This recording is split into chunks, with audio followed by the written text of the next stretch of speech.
শুরু করি নাকি আমরা?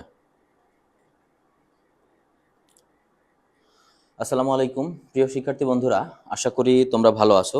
যেমনটি আমি বলছিলাম যে 7:30টার সময় তোমাদের হাইড্রোলিক্সের লাইভ ক্লাস করানো হবে। তো এটা আমাদের মেগা ক্লাসের প্রথম ক্লাস, অর্থাৎ মেগা ক্লাসের প্রথম ক্লাসটা আজ আমরা করব। এরপরে আমরা দ্বিতীয় ক্লাসটা করব এবং এই লাইভ ক্লাসে তোমাদেরকে তোমরা জানো যে হাইড্রোলিক্সের সিলেবাসটা কিন্তু বেশ বড়, মানে বিশাল বড় বলতে গেলে। তো এই বড় সিলেবাসের ভিতরে আহ, আমরা চেষ্টা করব যে প্রমাণগুলো আমাদের আছে সেগুলো করার। এছাড়া আমাদের আরও কিছু ম্যাথ আছে, কারণ আমরা জানি হাইড্রোলিক্সের প্রমাণের সাথে সাথে ম্যাথগুলোও আসে। এখন আর একটা বিষয় হচ্ছে থিওরি অফ স্ট্রাকচার পরীক্ষা তোমাদের গত মানে এই পরীক্ষার আগে হয়েছে। তো এই পরীক্ষাতে কিন্তু এই প্রমাণগুলো তোমাদের বেশ বেকায়দায় ফেলেছে।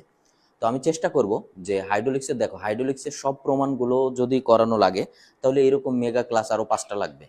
তো সেটা তো সম্ভব না। তো সেক্ষেত্রে আমরা যে কাজটা করতে পারি, যেগুলো বেশি ইম্পর্ট্যান্ট সেগুলো করতে পারি, বাকিগুলো তোমরা নিজেরা একটু দেখে নিও। আর এছাড়া আমার যে কোর্স আছে হাইড্রোলিক্সের, শুধু সিঙ্গেল সাবজেক্টের কোর্সও আছে। তো এটাতে কিন্তু সব প্রমাণগুলোই করানো আছে, চাইলে তোমরা সেটা দেখতে পারো। ওকে, তোমরা কে কোথা থেকে জয়েন হয়েছো বা যুক্ত হচ্ছ এটা একটু কমেন্টে বলে দাও। আর একটা ব্যাপার হচ্ছে যে তোমরা তোমাদের বন্ধুদেরকে একটু মেনশন করে দাও। হ্যাঁ, মেনশন করে দিলে তারাও দেখা যাচ্ছে এই লাইভটা দেখতে পারবে।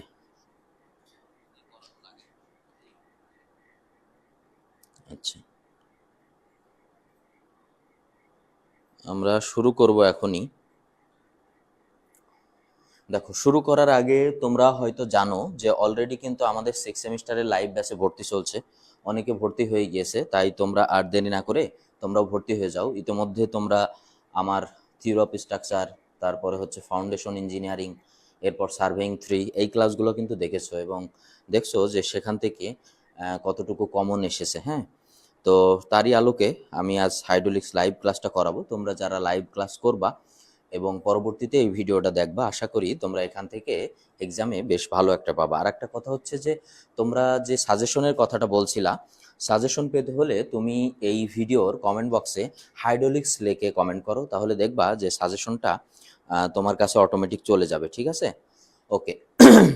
আচ্ছা, তাহলে আমাদের 3-4 মিনিট লাইভ হয়ে গেল, তাহলে বোধহয় আমরা শুরু করতে পারি, কারণ আমাদের সিলেবাসটা বড়। মাঝখানে আমাদের নামাজের জন্য একটু ব্রেক দিতে হবে, তারপরে ব্রেকের পরে আমরা পুনরায় শুরু করব। তোমাদের আরেকটা জিনিস, যারা কন্টিনিউয়াস এখন ক্লাস করছো এরা ব্রেকের পরে অনেকে আসে না, না ভাবো যে ভিডিওটা পরে দেখে নিবা, না তুমি ভিডিও চাইলে পরে দেখে নিতে পারো, ভিডিওটা থাকে, কিন্তু লাইভে দেখে নেওয়াটা উত্তম, কারণ ওই সময় স্পেসিফিকলি তুমি কোনো কিছু বুঝতে না পারলে তোমার কিন্তু প্রশ্ন করার সুযোগ আছে।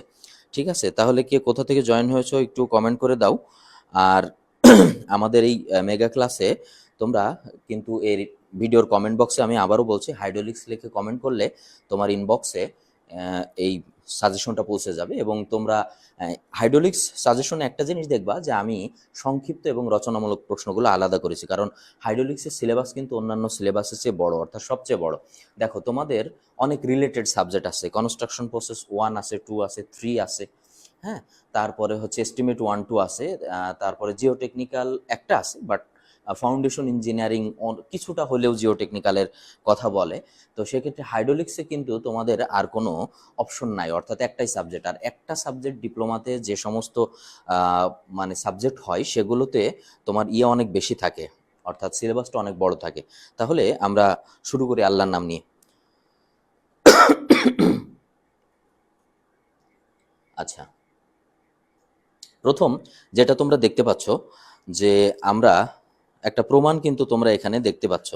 এই প্রমাণটা এবং এই প্রমাণ থেকে ম্যাথ, এই দুইটা আসার সম্ভাবনাই অনেক বেশি, অর্থাৎ এই প্রমাণটাও আসতে পারে, আবার এই প্রমাণের চ্যাপ্টার থেকে ম্যাথও আসতে পারে। এখন এই চ্যাপ্টার থেকে দুই ধরনের ম্যাথ আসে, একটা হচ্ছে যে এই যে প্রমাণ আছে, এই প্রমাণ থেকে সরাসরি ম্যাথ আসে। আবার এই প্রমাণ ছাড়া, এই যে যেখানে এই প্রমাণটা আমরা এখন শিখবো, এই প্রমাণ ছাড়া আরও কিছু ম্যাথ কিন্তু এই অধ্যায় থেকে আসে। তাহলে আমরা সর্বপ্রথম এই প্রমাণটা করার জন্য দেখো, তোমাদের বইতে গতানুগতিক যেভাবে আছে এই প্রমাণটা আমি চেষ্টা করব তোমাদের আরো সহজ করে একটু অন্যভাবে বোঝানোর জন্য। তাহলে প্রথমে আমরা এর একটা চিত্র এঁকে নিই, ঠিক আছে?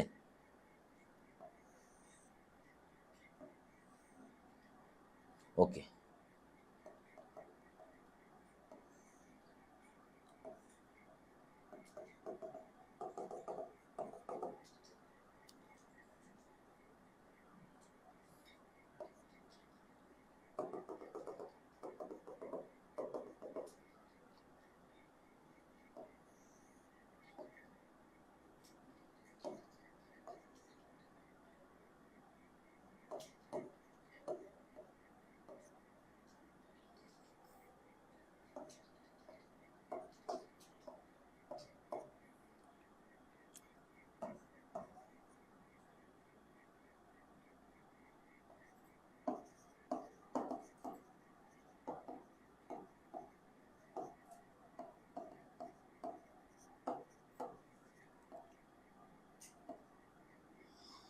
ওকে, আমার মনে হয় এটুকু হলেই হবে, ঠিক আছে?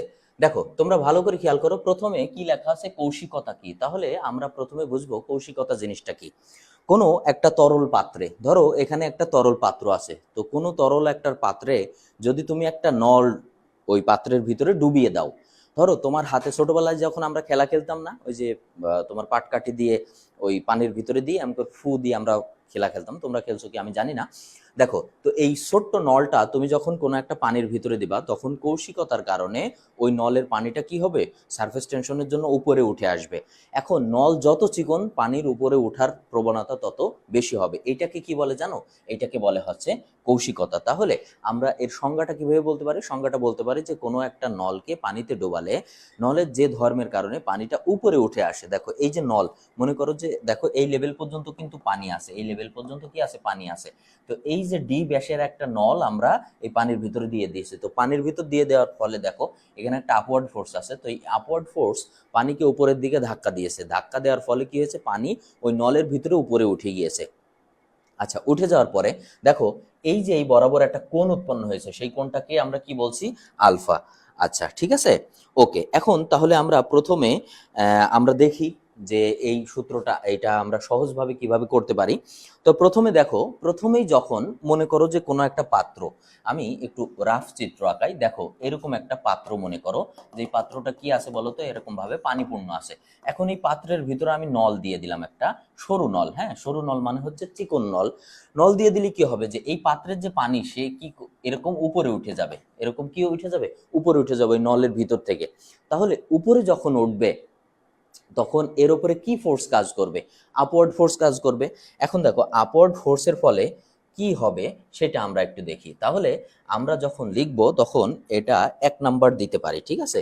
তো 1 নাম্বার দিয়ে আমরা মনে করো যে এখানে 1 নাম্বার দিয়ে আমরা লিখলাম যে ঊর্ধ্বমুখী বল, উপরমুখী বল, অর্থাৎ যখন আমি নলটা নিচের দিকে দিচ্ছি তখন উপরমুখী একটা বল কাজ করছে। তাহলে আমি এখানে লিখতে পারি ঊর্ধ্বমুখী বল। আচ্ছা, এখন দেখো ঊর্ধ্বমুখী বল যে কাজ করবে, এই যে পানিটা উপরে উঠছে কিসের ভিতর দিয়ে উঠছে, নলের ভিতর দিয়ে না? তাহলে পানি যখন উঠছে সম্পূর্ণ নলে উঠছে, তাহলে এখানে আমার একটা জিনিস ব্যবহার করা হবে, সেটা কি বলতো, নলের পরিধি। আর এই নলটা কি, এই নলটা মূলত বৃত্তাকার, আর বৃত্তের পরিধি কি বলতো, 2πr। এখন আরেকটা জিনিস খেয়াল করো, এই নলটা সরু না, এখানে শুধু ডি বরাবর পারে উঠছে, তাহলে টোটাল সারফেস এরিয়ায় তো উঠছে না। তাহলে এখানে আমরা কি লিখবো বলতো, পরিধি সমান সমান পাই ডি। বুঝতে পারছো? এখন কিসের পরিধি এটা, এটা হচ্ছে যে নলটা আমি ভিতরে ঢুকিয়েছি সেই নলের পরিধি। এখন দেখো এখানে একটা পৃষ্ঠটান আছে। এখন পৃষ্ঠটান জিনিসটা কি, দেখো পানি যখন তোমরা এই যে আমরা হাতের উপরে যখন এইভাবে পানি রাখি, ধরো আমি হাত দিয়ে পানি রাখছি, লাস্টে কি পানির ফোঁটা ফোঁটা পড়ে না, 1 ফোঁটা 2 ফোঁটা এভাবে পড়ে না?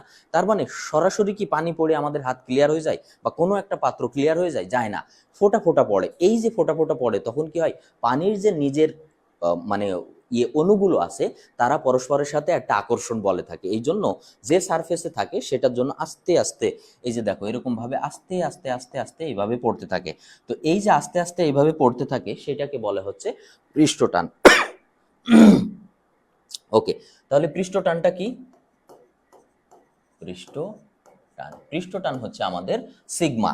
আচ্ছা, এখন এই যে পৃষ্ঠটান এটা কোন বরাবর কাজ করে? পরিধি বরাবর, কারণ এই যে পরিধি বরাবর পানিটা উঠছে, বুঝতে পারছো? যদি পরিধি বরাবর পানি ওঠে বা পৃষ্ঠটান ওঠে তাহলে আমরা মোট বল কি বলতে পারি? এখান থেকে 1 নম্বরে মোট বল, আমরা মোট বল কি বলতে পারি বলতো? সিগমা ইন্টু পাই ডি। ঠিক আছে, সিগমা ইন্টু পাই ডি। এখন এই বলে এখানে একটা উপাংশ কাজ করে। কি কাজ করে বলতো? যেহেতু ঊর্ধ্বমুখী উঠছে, আমরা ভার্টিক্যাল ফোর্স সচরাচর আমরা কি ব্যবহার করি বলতো? সাইন। আমরা কি ব্যবহার করি ভার্টিক্যাল ফোর্সের ক্ষেত্রে? সাইন। কিন্তু ভালো করে খেয়াল করো পানিটা কিভাবে উঠছে। পানি কি আনুভূমিকের সাথে আছে না? এখন পানি যখন উঠছে তখন এখান থেকে শুরু করে এইভাবে উঠছে না? এখান থেকে শুরু করে এইভাবে। এখন মনে করো যে এইটা হচ্ছে এক্স অক্ষ, এখন এই বরাবর যদি পানি ওঠে তাহলে এক্স অক্ষ বরাবর এরকম উঠছে, তাহলে এখানে আমরা কি ব্যবহার করব বলতো? কজ।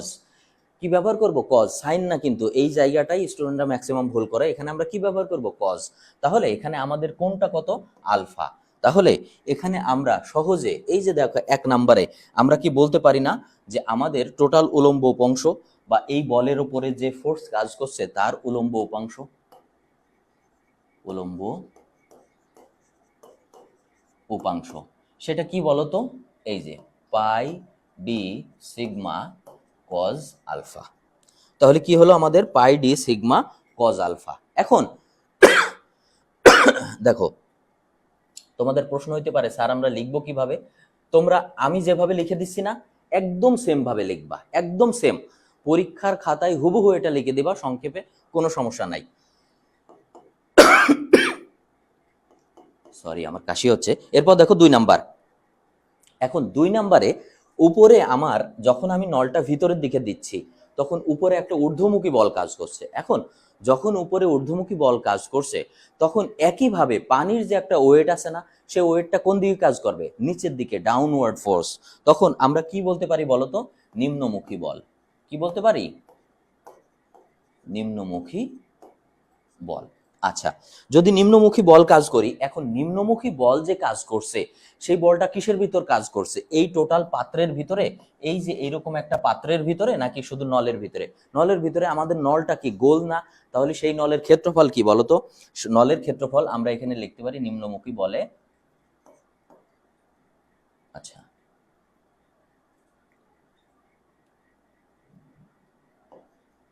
নলের ক্ষেত্রফল is equal to pi D square by 4। বৃত্তের ক্ষেত্রফল কত বলতো? পাই ডি স্কোয়ার বাই 4, সেটাই লিখলাম। ওকে, এরপরে দেখো উপরে যে উঠে আসছে, এই যে এর ভিতরে যে তরলগুলো উঠে গেছে, এই তরলের কি একটা আয়তন আছে না? অবশ্যই আয়তন আছে, অর্থাৎ একটা নির্দিষ্ট জায়গা সে দখল করেছে, তাহলে সেই তরলের একটা আয়তন আছে। তাহলে আমরা এটা লিখতে পারি যে উপরে উঠে আসা তরলের আয়তন ভি সমান এ এইচ, তাই না? আমরা লিখতে পারি এটা। তো ভি সমান যদি আমরা এ এইচ লিখতে পারি তাহলে ভালো করে একটু খেয়াল করে দেখো তো, তাহলে ভি সমান যদি এ এইচ লিখতে হয় এর সাথে কি আমি এটা গুণ দিয়ে দিতে পারি না, বা এইচটা গুণ দিয়ে দিতে পারি না? কারণ এ সমান সমান কত আমাদের? পাই ডি স্কোয়ার বাই 4 ইন্টু এখানে আমরা কি লিখতে পারি বলতো? এইচ। ঠিক আছে, এখন আরেকটা জিনিস খেয়াল করো, এই যে তরলটা, এই তরলটা যেটা এই টিউবের ভিতর দিয়ে উপরে উঠছে তার একটা কি ওজন আছে না? সে ওজনটা সবসময় কি করে? নিচের দিকে কাজ করে। আমরা কি হিসাব করছি? নিম্নমুখী বল, আর উপরে কি লিখেছি? ঊর্ধ্বমুখী বল। এখন ঊর্ধ্বমুখী বলের আমাদের সমীকরণটা কিভাবে পাইছি বলো আমরা? এই যে এইটা কিভাবে পেয়েছি, এই যে এখানে বুঝিয়ে দিছি। এখন আমরা নিম্নমুখী বলের সমীকরণ হিসাব করছি। তাহলে নিম্নমুখী বলের তরলের ওজন আমরা লিখতে পারি তরলের ওজন। এখন দেখো তরলের ওজন কি বলতো? ডাব্লু। তরলের ওজনকে আমরা কি বলতে পারি? ডাব্লু। ডাব্লু সমান সমান আমরা এখানে কি লিখতে পারি? Omega V. এখন ওমেগা কেন? ওমেগা হলো পানির একক ওজন। এখন তরল হিসাবে আমরা এখানে কি ব্যবহার করছি? অবশ্যই পানি ব্যবহার করছি, বলাই হয়েছে পানি। ঠিক আছে, আচ্ছা, যদি পানি ব্যবহার করা হয় তাহলে এই ওমেগা হচ্ছে পানির একক ওজন। ওকে, এখন দেখো তাহলে এখানে আমরা কি লিখতে পারি? ভি এর মান তো এখানে আমাদের দেওয়া আছে ওমেগা, তাহলে আমরা এখানে কি লিখতে পারি বলতো? Pi D square by 4 into omega d. তাহলে এই যে দেখো, এইটা আমার হচ্ছে প্রাপ্ত সমীকরণ। তাহলে ঊর্ধ্বমুখীর বলের ক্ষেত্রে অঙ্ক কিন্তু হয়ে গেছে, একদম সহজ। তোমাদের বইতে অনেক কথা লেখা আছে, তোমার ভাই কোনো কথা লিখতে হবে না, তুমি শুধু এখানে যা যা আছে এটুকু লিখে দেবা। এই বোর্ডে আমি বড় করে লিখছি বলে মনে হচ্ছে অনেক লেখা, তোমার এই লেখাটা লিখতে লাগবে হচ্ছে 2 লাইন 3 লাইন, বুঝছো? আচ্ছা, এখন দেখো তাহলে আমরা কি বের করলাম, ঊর্ধ্বমুখী বল বের করছি, নিম্নমুখী বল বের করছি। এখন আমরা কি বের করব, আমরা কি ব্যবহার করব, ইকুইলিব্রিয়াম ল, অর্থাৎ সাম্য অবস্থার সূত্র। তো সাম্য অবস্থার সূত্রটা কি, উপরে যতটুকু বল থাকবে সমান অবস্থায় থাকতে হলে নিচেও ততটুকু বল থাকবে, ঠিক আছে? ওকে, তাহলে আমরা এই শুধুমাত্র দুইটা সূত্র রেখে বাকি অংশগুলো আমরা একটু মুছে ফেলি।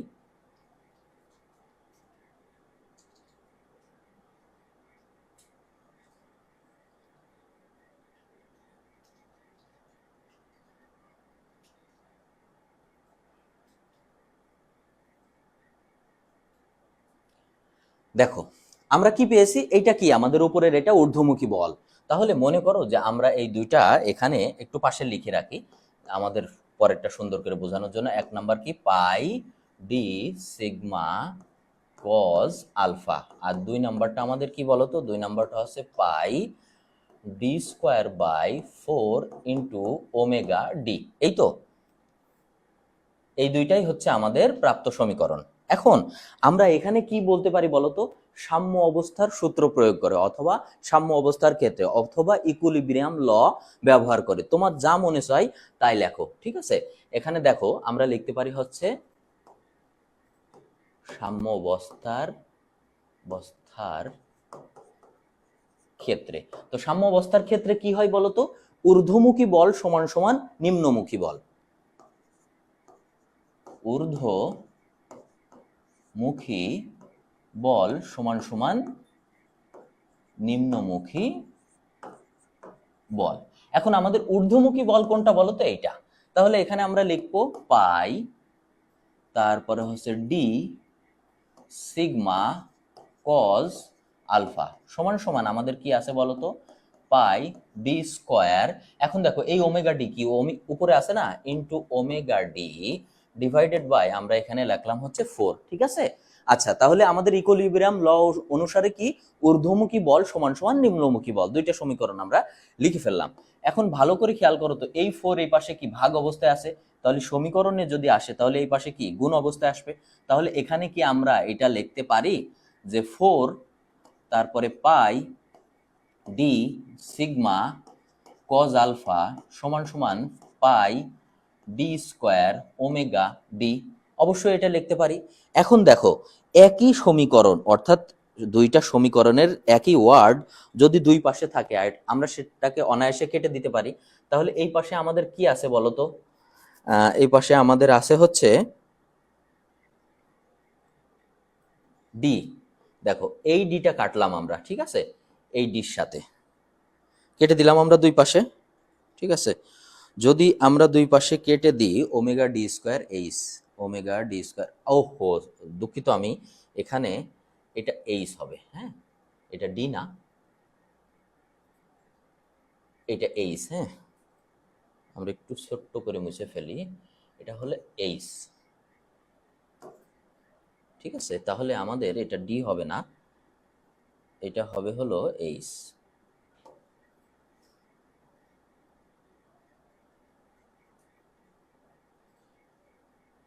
এইচ, ঠিক আছে? আচ্ছা, তাহলে আমাদের সমীকরণটা হবে হচ্ছে পাই ডি সিগমা, আমাদের প্রথম সমীকরণটা কি, প্রথম সমীকরণটা হচ্ছে pi d sigma cos alpha,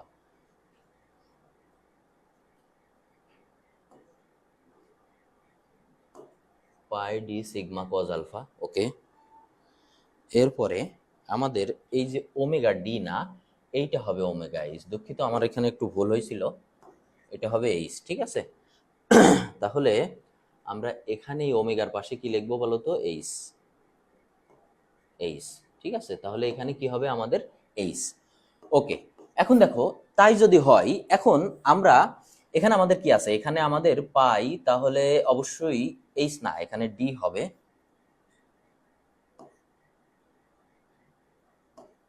D D. দুঃখিত, আমি ভুলে গিয়েছিলাম। ওকে, এখন যদি তাই হয় তাহলে খেয়াল করো তো এদিকে কি থাকে। এখন পাই আর পাই আমরা কেটে দিতে পারি দুই পাশ থেকে, তাই না? পাই আর পাই যদি আমরা দুই পাশ থেকে কেটে দিতে পারি তাহলে এই পাশের ডিও কাটলে এই পাশে শুধুমাত্র একটা ডি থাকে। তাহলে এখন এই সমীকরণটাতে আমার কি থাকে? আমার বাম সাইডে কি থাকে? আমার বাম সাইডে থাকে 4, তারপরে হচ্ছে সিগমা, তারপরে কি থাকে বলো তো? কজ আলফা, কজ আলফা সমান সমান আমার ডান পাশে কি থাকে? আমার ডান পাশে থাকে হচ্ছে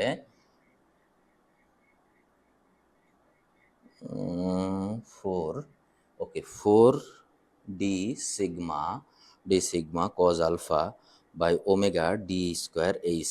ওকে, তাহলে আমার এখানে কি থাকছে? আমার এখানে থাকছে হচ্ছে ওমেগা, তারপরে হচ্ছে ওমেগা থাকছে ডি ডি এইচ, ঠিক আছে? এরকমই থাকছে। এখন যদি আমার তাই থাকে তাহলে আমাকে কি বের করতে হবে বলো তো? আমাকে মান বের করতে হবে আসলে এইচ এর। তাহলে এইচ সমান সমান কি লিখতে পারি আমরা? 4 sigma cos alpha by omega D. এটা অবশ্যই লেখা যায়। দেখো এই সমীকরণটা যদি আমি এই পাশে নিয়ে আসি, এই পাশে নিয়ে এসে এইচ সমান সমান দিই, তাহলে এই যে সমীকরণটা সেটা ডান পাশে চলে যাবে এবং ডিভাইডেড বাই কি হবে বলো তো? Omega D. আমি দুঃখিত, এখানে এইচ আর ডি তে আমার একটু ভুল হয়ে গেছিল, ঠিক আছে? তো আশা করি তোমরা এটা বুঝতে পারছো। এখন তোমরা কে কে বুঝতে পারছো এটা একটু কমেন্ট করে জানাও যে তোমরা এটা বুঝতে পারছো। যদি জানাও তাহলে আমরা মনে হয় করতে পারি, মানে পরবর্তী ম্যাথের দিকে যেতে পারি, কারণ এখান থেকে কিন্তু আমাদের বেশ কিছু ম্যাথ আসবে। আচ্ছা, রবিউল ইসলাম সিয়াম হাইড্রোলিক্স, তারপরে মোহাম্মদ সবুজ হাইড্রোলিক্স, তোমরা কমেন্ট করছো, আশা করি তোমরা পেয়েও গিয়েছো, ঠিক আছে? ওকে, যদি তাই হয় তাহলে চলো এবার আমরা দ্বিতীয় ম্যাথটাতে চলে যাই, ঠিক আছে? আশা করি তোমরা এটা বুঝতে পারছো।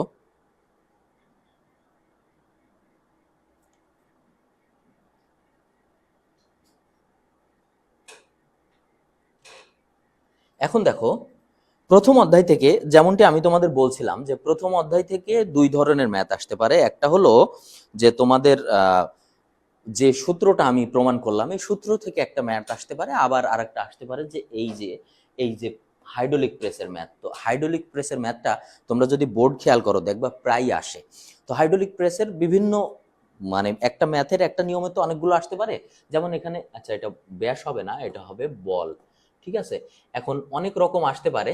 তো কোথাও কোথাও তোমার প্লাঞ্জারের ব্যাসও কিন্তু বের করতে বলতে পারে, তারপরে অশ্বশক্তি বলতে পারে, শুধু প্লাঞ্জারের স্ট্রোক সংখ্যাও বলতে পারে, এটা নির্ভর করবে এক্সামিনারের উপর।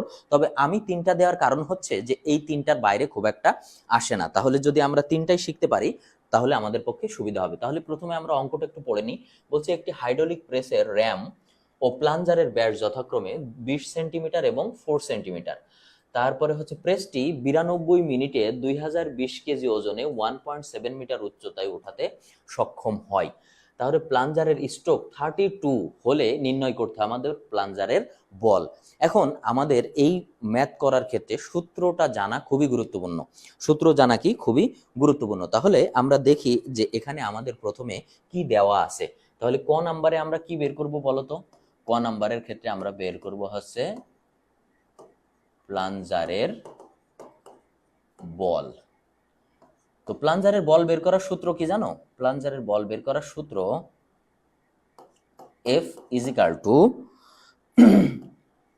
W A, অর্থাৎ ছোট এ, এখানে আমরা ডিভাইডেড বাই বড় এ, এখানে আমরা দুইটা ব্যবহার করব। এখন ছোট এ আর বড় এটা কি ভালো করে খেয়াল করো।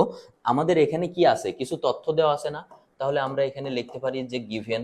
এখন গিভেনে আমাদের কি দেওয়া আছে? প্রথমে আমাদের কি দেওয়া আছে যে ব্যাস হচ্ছে 20 সেন্টিমিটার, তাই না? তাহলে এখন এখানে দুইটা ব্যাসের কথা বলা আছে, 20 সেন্টিমিটার এবং 4 সেন্টিমিটার। বড় ব্যাসটাকে আমরা বড় এ ধরবো, ছোট ব্যাসটাকে আমরা ছোট এ ধরবো। এখন আমরা যদি এর ক্ষেত্রফল বের করি, ব্যাস দেওয়া থাকলে সেটা কি গোল, তাহলে আমরা তার ক্ষেত্রফল বের করব। তাহলে এ সমান সমান কত হবে বলতো? π/4 ইন্টু এই যে দেখো 20 সেন্টিমিটার দেওয়া আছে, তাই না? আচ্ছা, তাহলে আমরা এখানে কি করব বলতো? 20 স্কোয়ার করলে আমাদের মানটা চলে আসবে। মানটা কত? 314। আচ্ছা, একইভাবে আমরা তাহলে ছোট এ বের করি।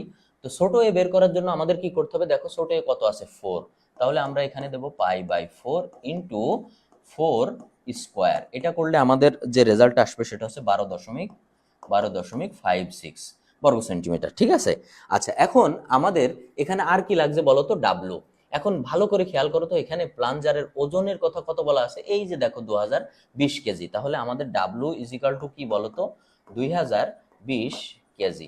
আমার ম্যাথের ভিতরে আরো তথ্য দেওয়া আছে, কিন্তু আমরা শুধুমাত্র 1 নাম্বার সূত্র অ্যাপ্লাই করার জন্য যে তথ্যটা লাগবে শুধুমাত্র সেই তথ্যটা নিব, কারণ ধাপে সব তথ্য লিখে ফেললে পরে তুমি সূত্রে গুলিয়ে যাবা। তো সেক্ষেত্রে তুমি কি করবা বলো তো, সেক্ষেত্রে তুমি যেটা করবা যে প্রথম এই অংশটা লিখে নিবা, সূত্রগুলো লিখে নেবা, সূত্রের পরে যে যে কম্পোনেন্ট লাগে সেটা বের করে তারপর সূত্রে অ্যাপ্লাই করবা। তাহলে আমরা অ্যাপ্লাই করি, আমাদের ডাব্লিউ এর মান কত দেওয়া আছে 2020 ইন্টু আমাদের ছোট এর মান কত বেরিয়েছে 12.56 ডিভাইডেড আমাদের বড় এর মান কত বেরিয়েছে 314। এখন এটা যদি আমরা ক্যালকুলেশন করি তাহলে আমাদের আসবে হচ্ছে 80.8।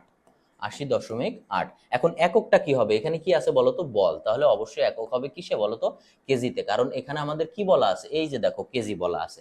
ওকে, এখন দেখো 2 নম্বরে আমার কি বলছে, প্লাঞ্জারের অশ্ব শক্তি। তাহলে আমরা এখানে লিখবো খতে কি লিখবো, এইচপি। এইচপি মানে কি বলতো, এইচপি মানে অশ্ব শক্তি। এখন এইচপির সূত্রটা কি, WH ডিভাইডেড বাই 4500 টি, WH ডিভাইডেড বাই 4500 টি। এখন দেখো তো এখানে এক জায়গায় টি কি আমরা কোথাও লিখেছি, এই কম্পোনেন্টের ভিতরে যেখানে দেওয়া আছে এখানে কি টি আছে, নাই। তাহলে আমরা টিটা লিখে ফেলি। টি মানে কি বলতো, টাইম। দেখো তো এখানে বলছে এত কেজি ওজন উচ্চতা উঠাতে সক্ষম হয় প্রেসটি 92 মিনিটে, তার মানে আমার টাইম কত বলতো, 92 মিনিট। তাহলে এখানে আমরা কি লিখবো, 92 MIN মিনিট। ওকে, এরপরে আমার আর কি লাগছে, টি তো আছে, এইচ। এখন দেখো এখানে কোথায় উচ্চতার কথা বলেছে, এই যে দেখো 1.7 উচ্চতায়, তাহলে এখানে আমরা কি লিখবো, এইচ সমান 1.7, তাহলে এইচ ইজ ইকুয়াল টু কত, 1.7 মিটার। এখন আমরা সূত্রটা বসিয়ে ফেলি, ডাব্লিউ আমাদের মান কত 2020 ইন্টু এইচ কত বলতো 1.7 ডিভাইডেড 4500 ইন্টু টি এর মান কত বলতো, মিনিট কত আছে 92, তাহলে আমরা এখানে লিখলাম 92 সমান সমান আমাদের হর্স পাওয়ার কত বেরাবে বলতো, এই রেজাল্ট আসবে 0.0083 0.0083 এইচপি। ঠিক আছে, হর্স পাওয়ারের একক কি, এইচপি। ওকে, এখন দেখো আমাদের গ নাম্বারে কি বলছে, এই প্লাঞ্জারে স্ট্রোক সংখ্যা, অর্থাৎ প্লাঞ্জারে স্ট্রোক কত, এন এর মান কত এখানে আমাদের বের করতে হবে। তাহলে প্লাঞ্জারের স্ট্রোক সংখ্যার সূত্রটা আমরা বসিয়ে ফেলি, তাহলে আমরা এখানে লিখবো হচ্ছে গ। তো গ লেখার পরে আমরা কি লিখবো, যে প্লাঞ্জারের স্ট্রোক সংখ্যা। তাহলে এখন প্লাঞ্জারের স্ট্রোক সংখ্যার ক্ষেত্রে আমরা একটা জিনিস জানি, যে প্লাঞ্জার আর র্যাম এই দুইটার কাজ হচ্ছে সমান। এই দুইটার কাজ কি বলতো, সমানুপাতিক। প্লাঞ্জার কোথায় থাকে, আচ্ছা এরপরে দেখো, তাহলে আমরা লিখতে পারি না প্লাঞ্জারের কাজ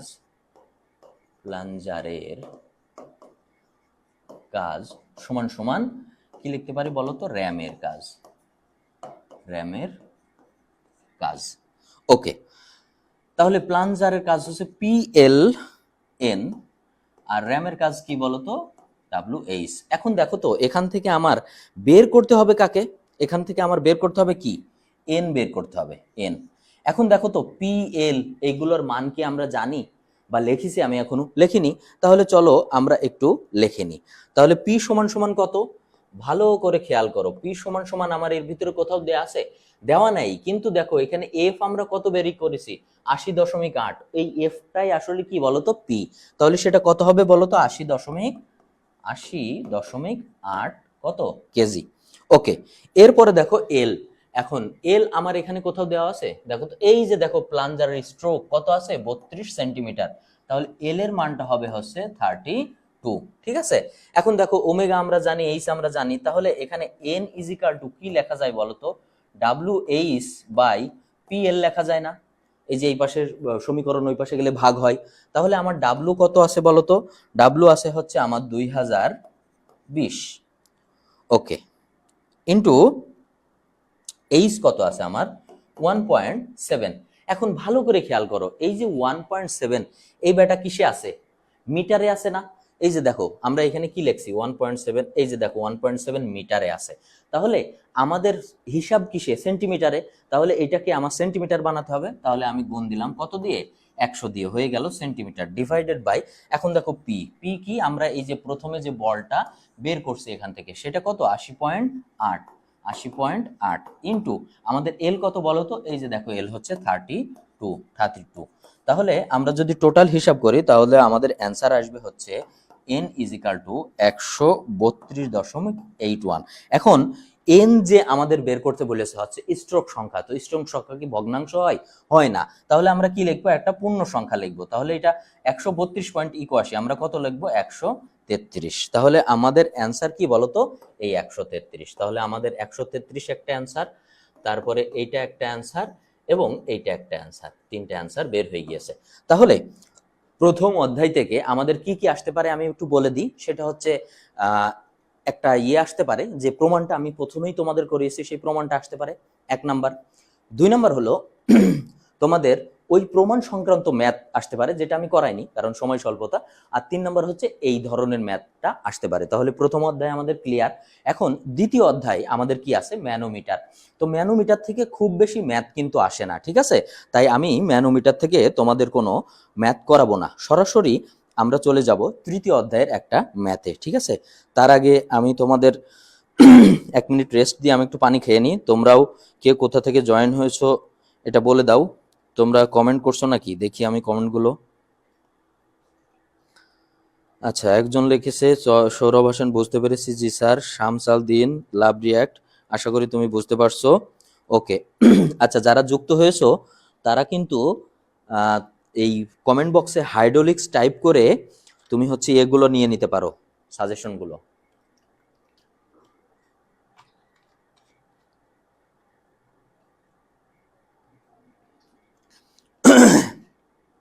ওকে, তাহলে আমরা এখন কি করব বলো তো? আমরা আচ্ছা, তোমরা যারা ভিডিওতে যুক্ত হয়েছো, আমি দেখছি অনেকেই যুক্ত হয়েছো, তোমরা তোমার বন্ধুদের একটু মেনশন করে দাও ভাই।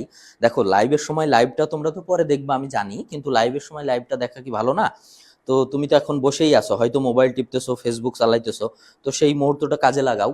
আর এই লাইভ চলাকালীন সময়ে কোনো ম্যাথ হইতে পারে, কোনো প্রমাণ হইতে পারে, সেটাতে যদি তুমি কিন্তু কিছু বুঝতে না পারো তাহলে অবশ্যই সাথে সাথে কমেন্ট করবা, ঠিক আছে?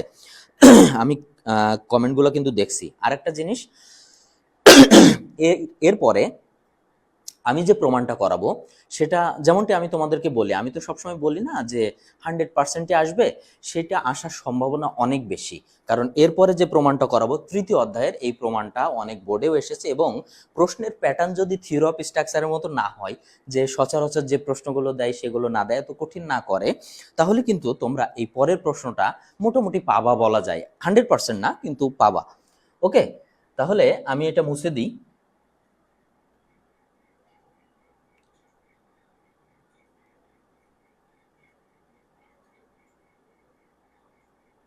হ্যাঁ, আশা করি তোমরা এই চিত্রটা দেখতে পাচ্ছ।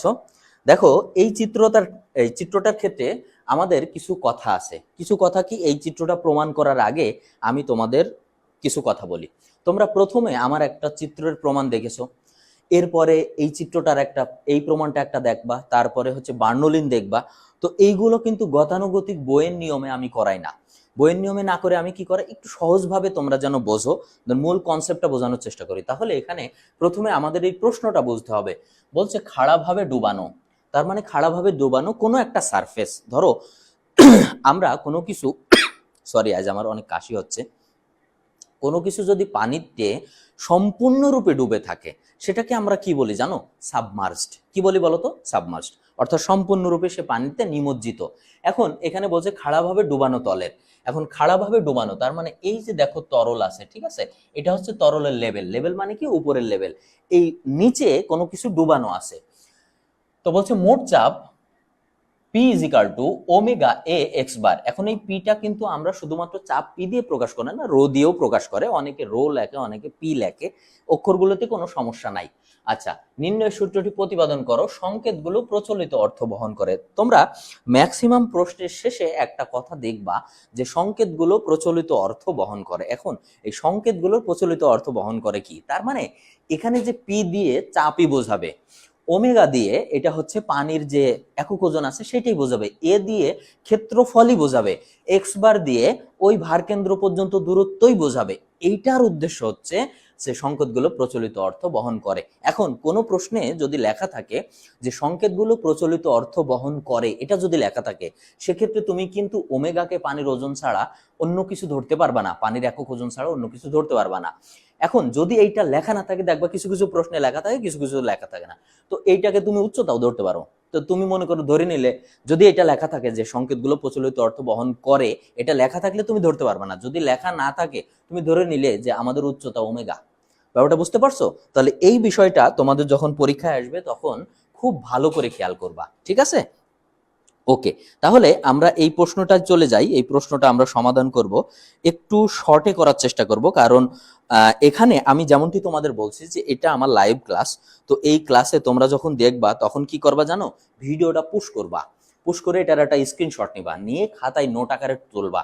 যে যে বড় প্রমাণগুলো তোমার বইতে আছে এইটা 100% আমি যেভাবে লিখে দেবো সেভাবে তুমি লিখে দেবা, মার্ক না দিলে আমার এসে ধরো।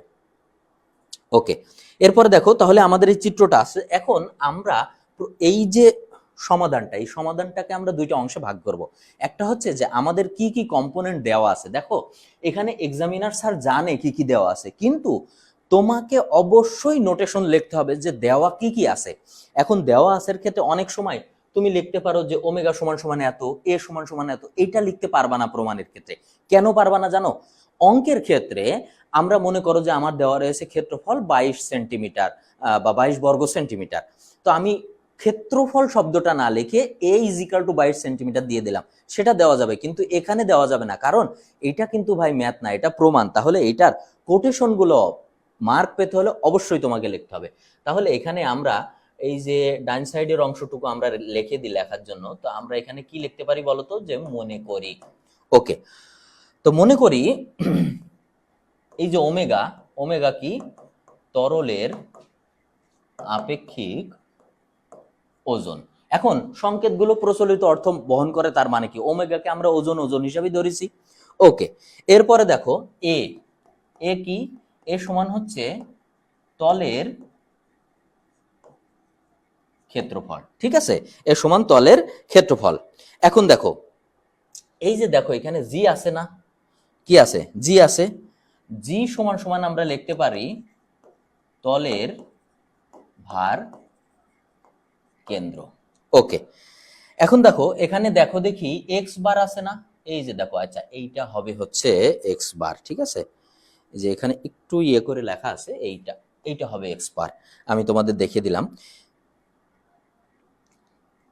তাহলে এক্স বার সমান সমান কি, তরলের ভার কেন্দ্রের গভীরতা। দেখো আমি লিখছি না, এগুলো কিন্তু সব আমি তোমাদের আবার পুনরায় বলবো, ঠিক আছে? ছোট এক্স হচ্ছে সংকীর্ণ খণ্ডের গভীরতা, সংকীর্ণ খণ্ডের গভীরতা, ঠিক আছে? আচ্ছা, ডিএক্স হলো সংকীর্ণ খণ্ডের ক্ষেত্রফল। আচ্ছা, বি হলো সংকীর্ণ খণ্ডের দৈর্ঘ্য, দৈর্ঘ্য। আচ্ছা, পি হলো চাপের তীব্রতা, এইচ বার চাপ কেন্দ্রের গভীরতা, চাপ কেন্দ্রের গভীরতা। এবং এই যে একটা ছোট খণ্ড আছে, আচ্ছা এটা ছোট খণ্ডের উপর চাপের তীব্রতা, আমি আশা করি দেখা যাচ্ছে, P is equal to omega x. দেখো এই লেখাটা আশা করি আমি দেখা যাচ্ছে, ঠিক আছে? এখন ভালো করে খেয়াল করো যে আমি এখানে কি লিখেছি। যেমনটি আমি তোমাদেরকে বললাম যে ভাই ম্যাথের সময় তুমি যদি এ সমান সমান দিয়ে দাও, এই যে আমরা লিখতে পারতাম এখানে এ ডাব্লিউ এক্স বার এ, এগুলো দিলে হবে না, এটা প্রমাণ। তোমাকে কোটেশন উল্লেখ করে দিতে হবে যে কোনটা দিয়ে কি প্রকাশ পাচ্ছে, বোঝা গেছে? ওকে, তাহলে আমরা একটু দেখি। মনে করি আমার এই যে দেখো এই যে সারফেসটা, এই সারফেসটা কি পানির ভিতর ডুবানো আছে না? তাহলে আমরা সর্বপ্রথম কি মনে করি, ডাব্লু এই কিসে ডুবানো আছে, তরল, এটা হচ্ছে তরলের আপেক্ষিক ওজন। তাহলে তরলে ডুবানো আছে, তরলের একটা আপেক্ষিক ওজন নেই, এটা একক ওজন আছে। ওকে, এরপরে দেখো এই যে তলটা আছে, এটা হচ্ছে এই তলের কি বলতো, ক্ষেত্রফল। ঠিক আছে, এখন দেখো এই যে দেখছো না এখানে জি, এই জিটা কি, তলের হচ্ছে ভার কেন্দ্র, অর্থাৎ এই যে বস্তুটা ডুবানো আছে সেই বস্তুর ভার কেন্দ্র মানে কি সিজি, এবং এই ভার কেন্দ্র সিজি এটা কিন্তু তোমরা থার্ড সেমিস্টারে শিখেছো। ওকে, এরপরে দেখো এক্স বার, এক্স বার কি বলছে, বলছে তরলের ভার কেন্দ্রের গভীরতা। ভালো করে খেয়াল করো, এই যে দেখো এটা তরলের টপ থেকে শুরু হয়েছে, এবং এই যে জিতে কি আছে বলতো, ভার কেন্দ্র আছে না? তাহলে এই জি থেকে তরলের টপ থেকে ভার কেন্দ্র পর্যন্ত যে গভীরতা সেটাকে আমরা কি বলছি, এক্স বার। এগুলো খেয়াল করবা, কোটেশন গুলো খেয়াল করবা। ওকে, এরপরে কি বলছে, এক্স, ছোট এক্স। ভালো করে খেয়াল করো তো, ছোট এক্স। এখন কোনো একটা, তোমরা ইতিমধ্যে অবশ্যই তোমাদের স্যারে তোমাদের বলেছে, আমি বলি যে কোনো একটা আমরা বিম অ্যানালাইসিস করতে গেলে, তোমরা এখন 5th সেমিস্টার না 6th সেমিস্টারে উঠলে তোমরা ডিজাইনে এটা পাবা, যে যখন আমরা কোনো কিছু অ্যানালাইসিস করি তার খুব ক্ষুদ্র একটা অংশ আমরা অ্যানালাইসিস করি। তো ক্ষুদ্র একটা অংশ অ্যানালাইসিস করার পর যদি আমরা সেটাকে যোগজীকরণ করি, অর্থাৎ তোমরা যাকে বলো ইন্টিগ্রেশনের বাংলা যোগজীকরণ, এটা করি, তাহলে পুরো অংশটা পাওয়া যায়। তাহলে ভালো করে খেয়াল করো, আমরা আমাদের হিসাবের সুবিধার্থে এখানে একটা ছোট্ট ফালি বিবেচনা করছি। তো সেই যে ফালি বিবেচনা করছি সেটাকে আমরা কি বলছি, সংকীর্ণ খণ্ড। এই সংকীর্ণ খণ্ডের গভীরতা কোথা থেকে, গভীরতা এই তরলের টপ থেকে, এই গভীরতাটা কত বলতো, ছোট এক্স। ওকে, এরপরে দেখো ডিএক্স, ডিএক্স কি, এই যে দেখো এই যে তলটা নিয়েছি, ডিএক্স হচ্ছে এই তলের কি, ক্ষেত্রফল। ক্ষেত্রফল কি, এরিয়া। ঠিক আছে, ওকে। এরপরে দেখো বি, এখন বি কোন বরাবর আছে, ভালো করে খেয়াল করে দেখো, এই তল থেকে এই পর্যন্ত। তাহলে এই পর্যন্ত কি বলছে, যে বি হচ্ছে সংকীর্ণ খণ্ডের দৈর্ঘ্য, অর্থাৎ দৈর্ঘ্য আছে, প্রস্থ থাকে, ক্ষেত্রফল থাকে, ঠিক না? ওকে, এরপরে দেখো পি কি বলতো, এই যে দেখো এখানে পি আছে, সেই পিটা কি, চাপের তীব্রতা। এখন চাপ কোথায় কোথায় তীব্র চাপ দেবে, উপর থেকে, কারণ আমার তরল কোথায় আছে, উপরে আছে। এখন তুমি যদি পানির নিচে থাকো, পানি তোমার কি উপর থেকে চাপ দিবে না? আমরা জানি না সমুদ্রের গভীরতা সবচেয়ে বেশি হচ্ছে মারিয়ানা স্ট্রেঞ্জে। এখন সেখানে তুমি কেন যেতে পারবে না, কারণ উপরের যে পানির একটা বিশাল প্রেসার, এটা তোমাকে একদম ছিন্ন বিচ্ছিন্ন করে ফেলবে। অত দূর যাওয়া তো দূরের কথা, 1-2 কিলোমিটারও যেতে পারবে না।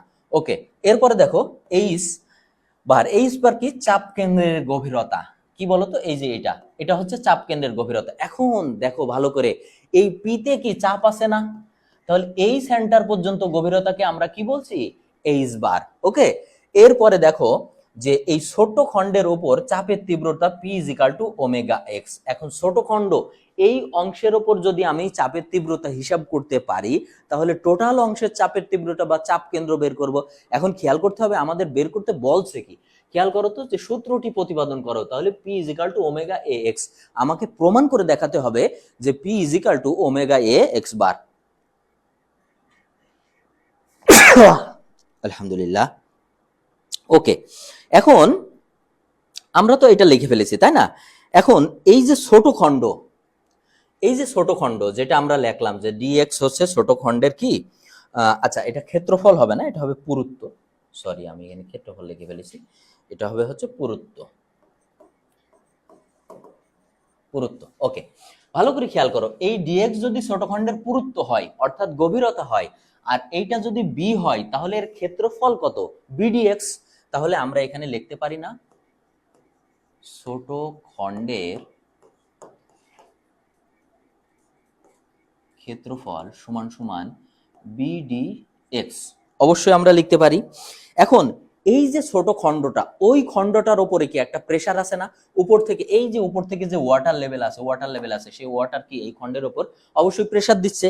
তাহলে সেই প্রেসারটা আমরা কিভাবে লিখতে পারি, যে ওই খণ্ডের উপর, তার মানে ছোট খণ্ডের উপর চাপ, এটা আমরা লিখতে পারি। তো চাপ পি ইজ ইকাল টু কি বলতো, চাপ পি ইজ ইকাল টু হচ্ছে চাপের তীব্রতা ইনটু ক্ষেত্রফল, চাপের তীব্রতা ইনটু ক্ষেত্রফল। এখন তোমাদের প্রশ্ন হতে পারে, স্যার চাপ আর চাপের তীব্রতার পার্থক্য কি? চাপ হচ্ছে মোট চাপ, চাপের তীব্রতা হচ্ছে প্রতি একক খণ্ডে কতটুকু চাপ আছে, অর্থাৎ প্রত্যেক জায়গায় আলাদা আলাদা কতটুকু চাপ আছে, এটাকে বলে চাপের তীব্রতা। তাহলে এখানে আমাদের চাপের তীব্রতাকে আমরা কি দিয়ে প্রকাশ করেছি বলতো, পি দিয়ে। তাহলে আমরা এখানে লিখলাম পি ইনটু আমাদের ক্ষেত্রফল কি আছে বলতো, এই যে এখানে লিখছি বিডিএক্স, বিডিএক্স। ঠিক আছে, ওকে, এখন পি সমান সমান আমাদের এখানে একটা কথা আছে না, দেখো তো পি সমান সমান কি ওমেগা এক্স।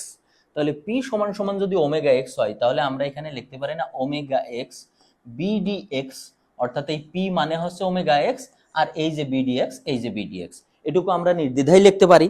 আচ্ছা, যদি লিখতে পারি তাহলে এখন আমাদের সময় এসেছে আমাদের এই তরলের উপর কি চাপ বের করতে হবে বলতো, মোট চাপ।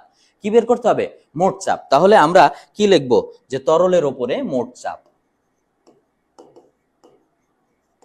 তরলের উপর মোট চাপ।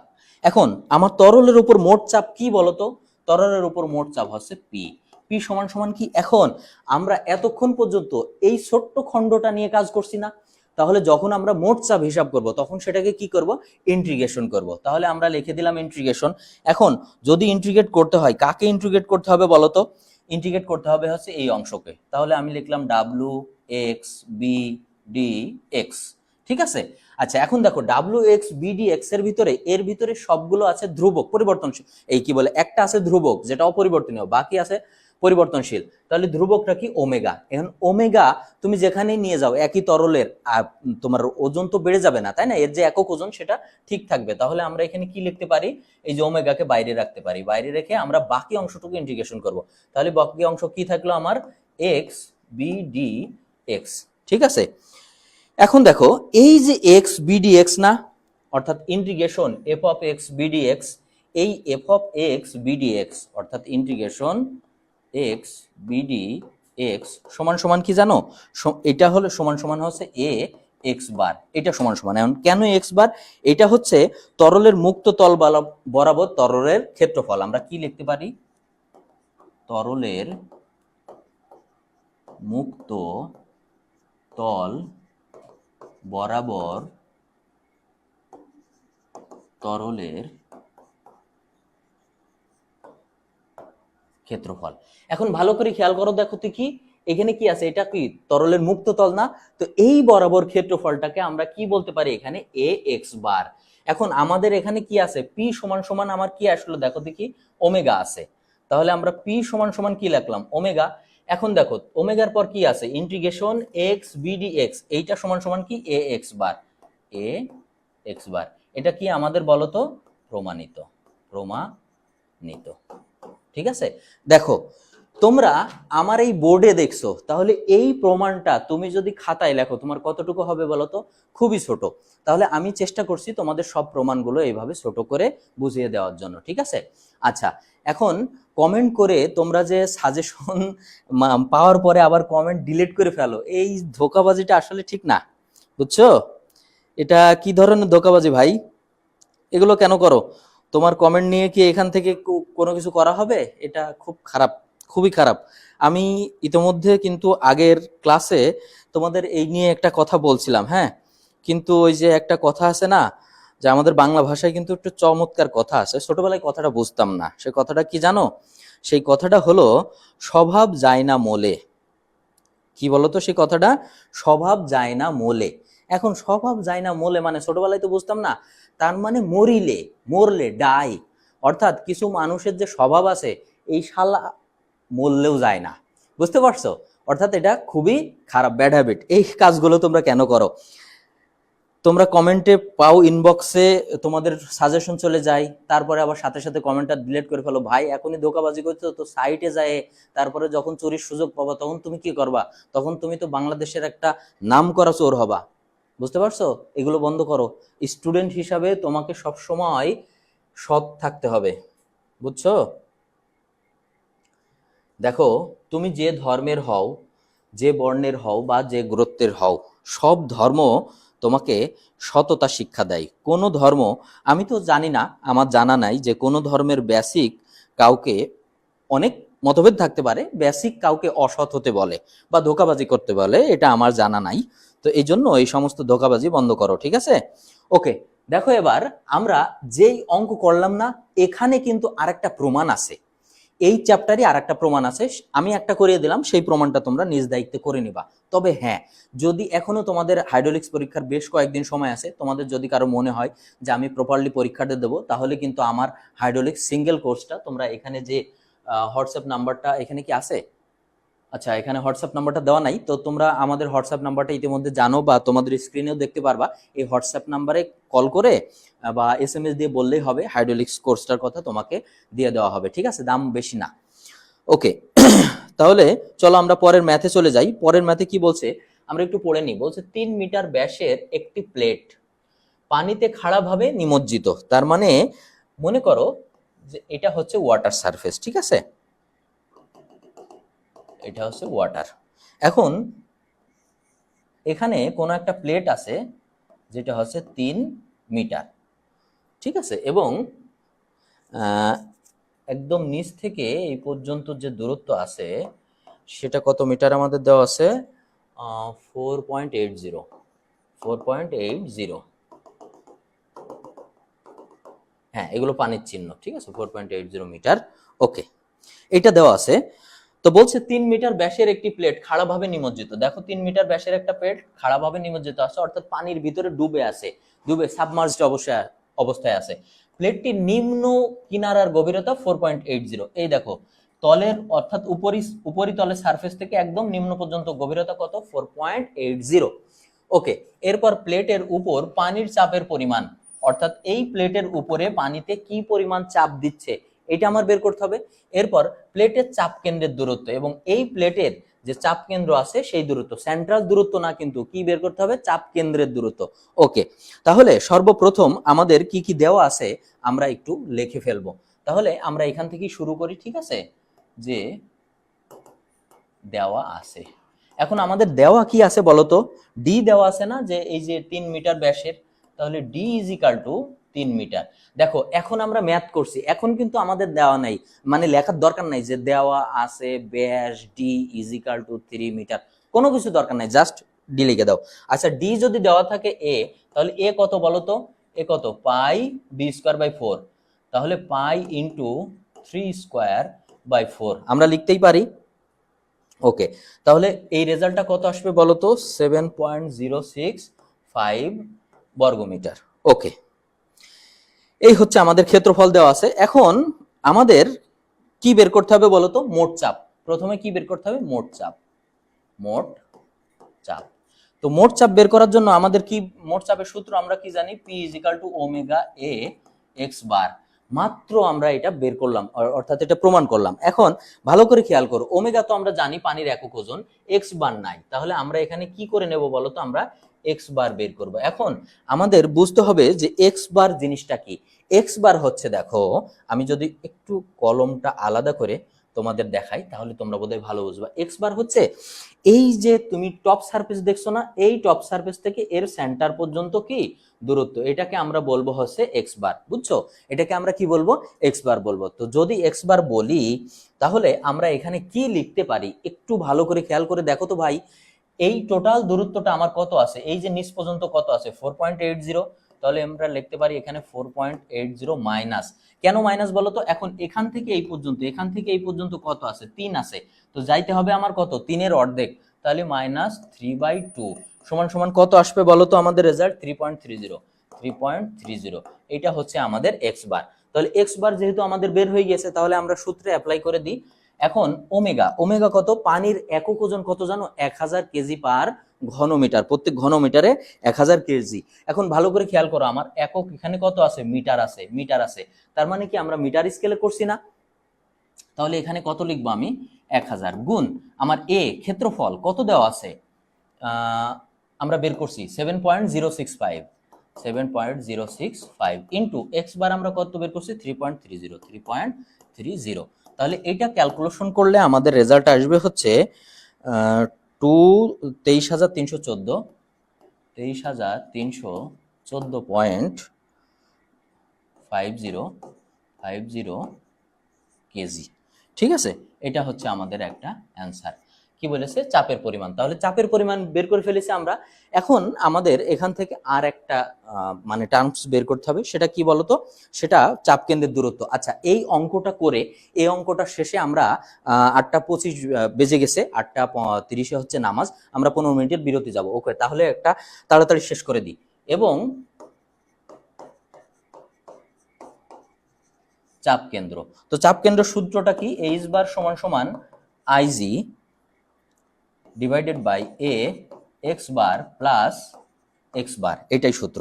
এখন দেখো দেখি আইজি কে আমরা বের করেছি না, তাহলে আমরা আইজি বের করে ফেলি। এখন এই যে ক্ষেত্রটা আছে এটা কি একটা গোল ক্ষেত্র না, অর্থাৎ বৃত্তাকার ক্ষেত্র। তো বৃত্তের মোমেন্ট অফ ইনার্শিয়া কি মনে আছে তোমাদের, কি বলতো, pi d to the power 4 by কত, 64।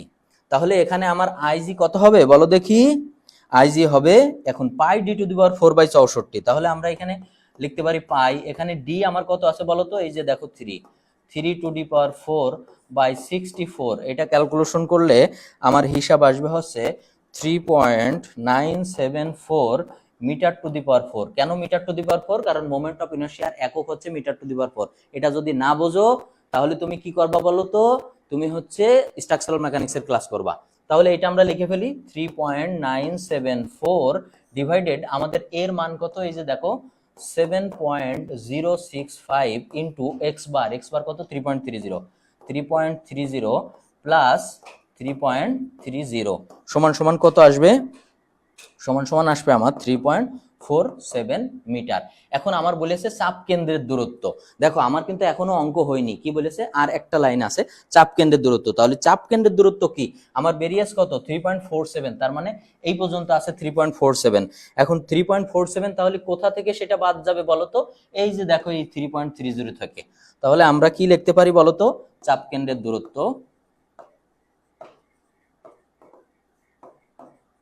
সমান সমান কি, এই যে 3.47 মাইনাস 3.30 সমান সমান হচ্ছে 0.17 মিটার। তাহলে এইটা হচ্ছে আমাদের প্রাপ্ত অ্যান্সার। তাহলে আশা করি তোমরা বুঝে গেছো, ঠিক আছে। তোমাদের একটা ছোট্ট ম্যাথ করাবো, হ্যাঁ, যেখানে এর উপরে যে ম্যাথটা দেখতে পাচ্ছ, আচ্ছা আমি কলমটা নিয়ে আসি। উপরে যে ম্যাথটা আছে এটা একটা ছোট্ট ম্যাথ, এবং এই ম্যাথে যে সূত্রটা ব্যবহার করা হবে এই সূত্রটা থেকে কিন্তু একটা প্রমাণ তোমরা পাবা, ঠিক আছে।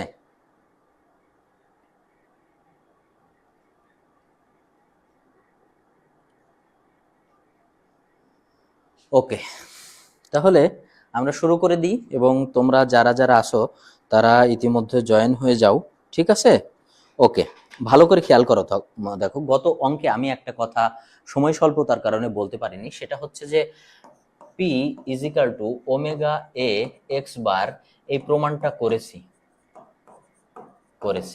তো আর একটা প্রমাণ আছে না তোমাদের, h bar is equal to IG by a x bar plus x bar. তো এই প্রমাণটা কিন্তু তোমরা নিজেরা করে নিবা, এটা অনেক ইম্পর্টেন্ট। এটা কি করবা বলো তো, তোমরা নিজেরা করে নিবা, ঠিক আছে। ওকে, এখন দেখো আমি এই অধ্যায় থেকে আরেকটা প্রমাণ করাবো, এখানে একটা ম্যাথ করাবো।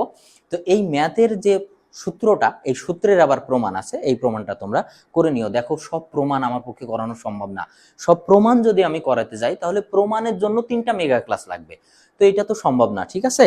আর তোমরা যারা করতে চাও তারা আমার ওই মূল ক্লাসটা দেখতে পারো। ওকে, এখন আমরা তাহলে একটা ছোট্ট ম্যাথ করে ফেলি। কি বলছে, সমুদ্রের পানিতে ভাসমান এক খণ্ড জাহাজ 3000 টন পানি অপসারণ করে।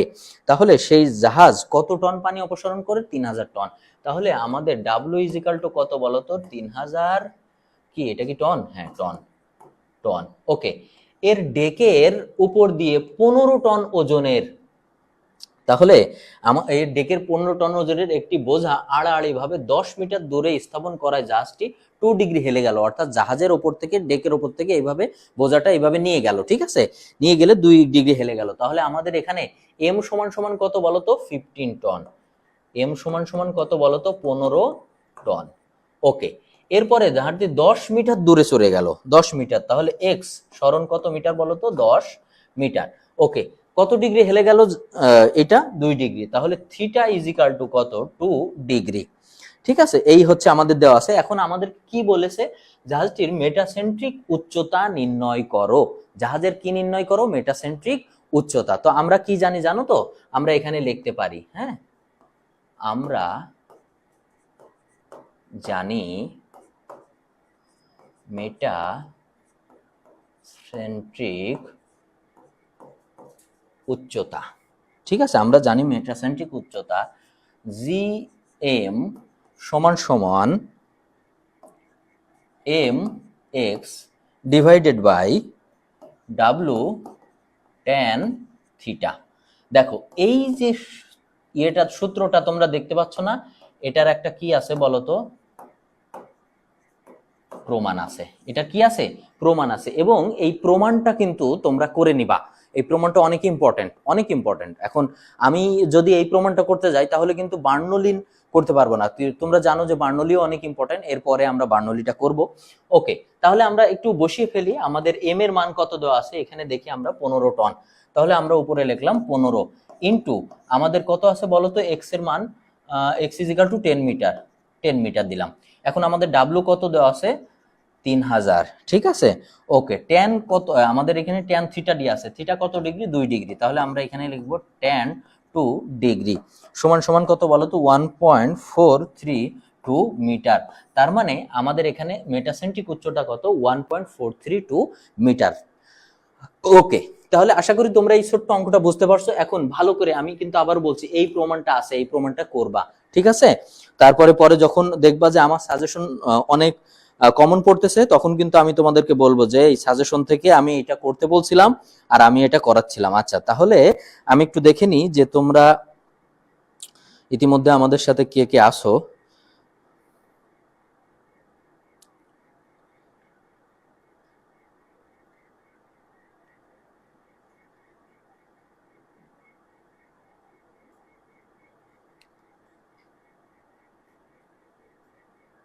ওকে, দেখো, ও আচ্ছা, আমার একটা কথা মনে পড়ে গেল। দেখো তোমরা মাঝে মাঝে খেয়াল করবা যে আমি নাম বলছি না, নাম বলা তো ঠিক না, তো নাম না বলে আর একটা কথা বলি। তোমরা বেশিরভাগ সময় খেয়াল করবা যে একটা প্ল্যাটফর্ম থেকে একজন ব্যক্তি অনেক সাজেশন দিচ্ছে। তার মানে তিনি একাধারে সিভিল ইঞ্জিনিয়ার, একাধারে ইলেকট্রিক্যাল ইঞ্জিনিয়ার, একাধারে কম্পিউটার ইঞ্জিনিয়ার এবং মেকানিক্যাল থেকে শুরু করে আরো যা যা আছে ইঞ্জিনিয়ার, তাদেরকে কি বলে জানো, ভার্সেটাইল। ভার্সেটাইল মানে কি, যে একই সাথে নানান বিষয়ে জ্ঞান রাখে। এখন তোমরা একটা জিনিস জানো কি, আমি জানি না, যে রবীন্দ্রনাথ ঠাকুর যখন নোবেল পুরস্কার পায় তারপরে তিনি আলবার্ট আইনস্টাইনের সাথে, আমার ঠিক স্পেসিফাই করে আমার মনে নাই যে পরে অথবা আগে, আলবার্ট আইনস্টাইনের সাথে দেখা করছিল। তো ওই যুগের যে অরাটা ছিল, রবীন্দ্রনাথ যেমন নোবেল বিজয়ী ছিল, আইনস্টাইন নোবেল বিজয়ী। তো আইনস্টাইন যখন রবীন্দ্রনাথের সাথে দেখা করে, তখন আইনস্টাইন রবীন্দ্রনাথকে একটা চমৎকার কথা বলছিল যে আপনি যদি আপনার লেখা সেরা কোনো কবিতা আবৃত্তি করে আমাকে শোনান তাহলে আমার খুব ভালো লাগবে, কারণ কবিতা সম্বন্ধে আমার কোনো জ্ঞান নাই। কে বলছিল এই কথাটা? Albert Einstein. এখন আলবার্ট আইনস্টাইনকে ধরা হয় পৃথিবীর সেরা মেধা।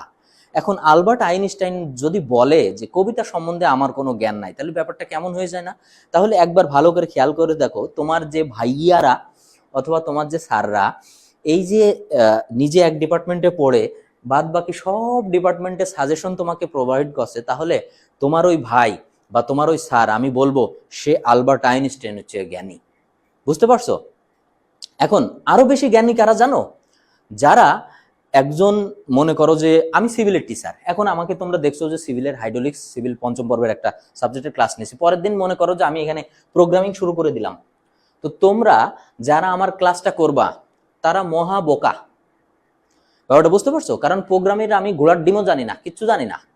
এখন আমি যদি একটা বিশাল জ্ঞানের ভাব নিয়ে এরকম একটা বলি, অনেকটা ওই যে বাংলাদেশে তোমার যারা টকশো করে না, এরা দেখবা যে যখন টকশোর টেবিলে বসে এদের যোগ্যতা দেখবা, ম্যাক্সিমাম লোকের যোগ্যতা ইন জেনারেল, যে সমস্ত হয়তো কেউ মনে করো হিসাব বিজ্ঞানে পড়েছে, কেউ বাংলায় পড়েছে, এখন ওখানে গিয়ে দেখবা যে অর্থনীতি, তারপরে মনে করো যে রাষ্ট্রনীতি, এরকম বিভিন্ন বিষয়ে তারা এমন বক্তব্য দেবে মনে হবে যে দুনিয়ার সমস্ত জ্ঞান গর্ভ তার মাথায় ঢোকা রয়েছে। ব্যাপারটা বুঝতে পারছো? তো আমাদের এই বর্তমান টক শোতে যে ধরনের পণ্ডিত ব্যক্তিরা আসেন, তো আমার ধারণা তোমাদের এই স্যাররা বা ভাইয়ারা আসলে এদের চেয়েও বড় পণ্ডিত, এমনকি আইনস্টাইনের চেয়েও বড়, যে তাদের অগাধ জ্ঞানটা পরিসর করে নানান ডিপার্টমেন্টের সাজেশন তোমাদের দিচ্ছে। তবে তোমাদের এই বিষয়গুলো থেকে একটু সতর্ক থাকা উচিত, কারণ বোকার মতো আমার কাছে যদি কেউ বলে স্যার মেকানিক্যাল ইঞ্জিনিয়ারিং এর সাজেশন দেন, সেটা যেমন মানে আমি যেমন বোকা যে আমি দিচ্ছি, এবং যারা নিচ্ছে তারা মহাবোকা।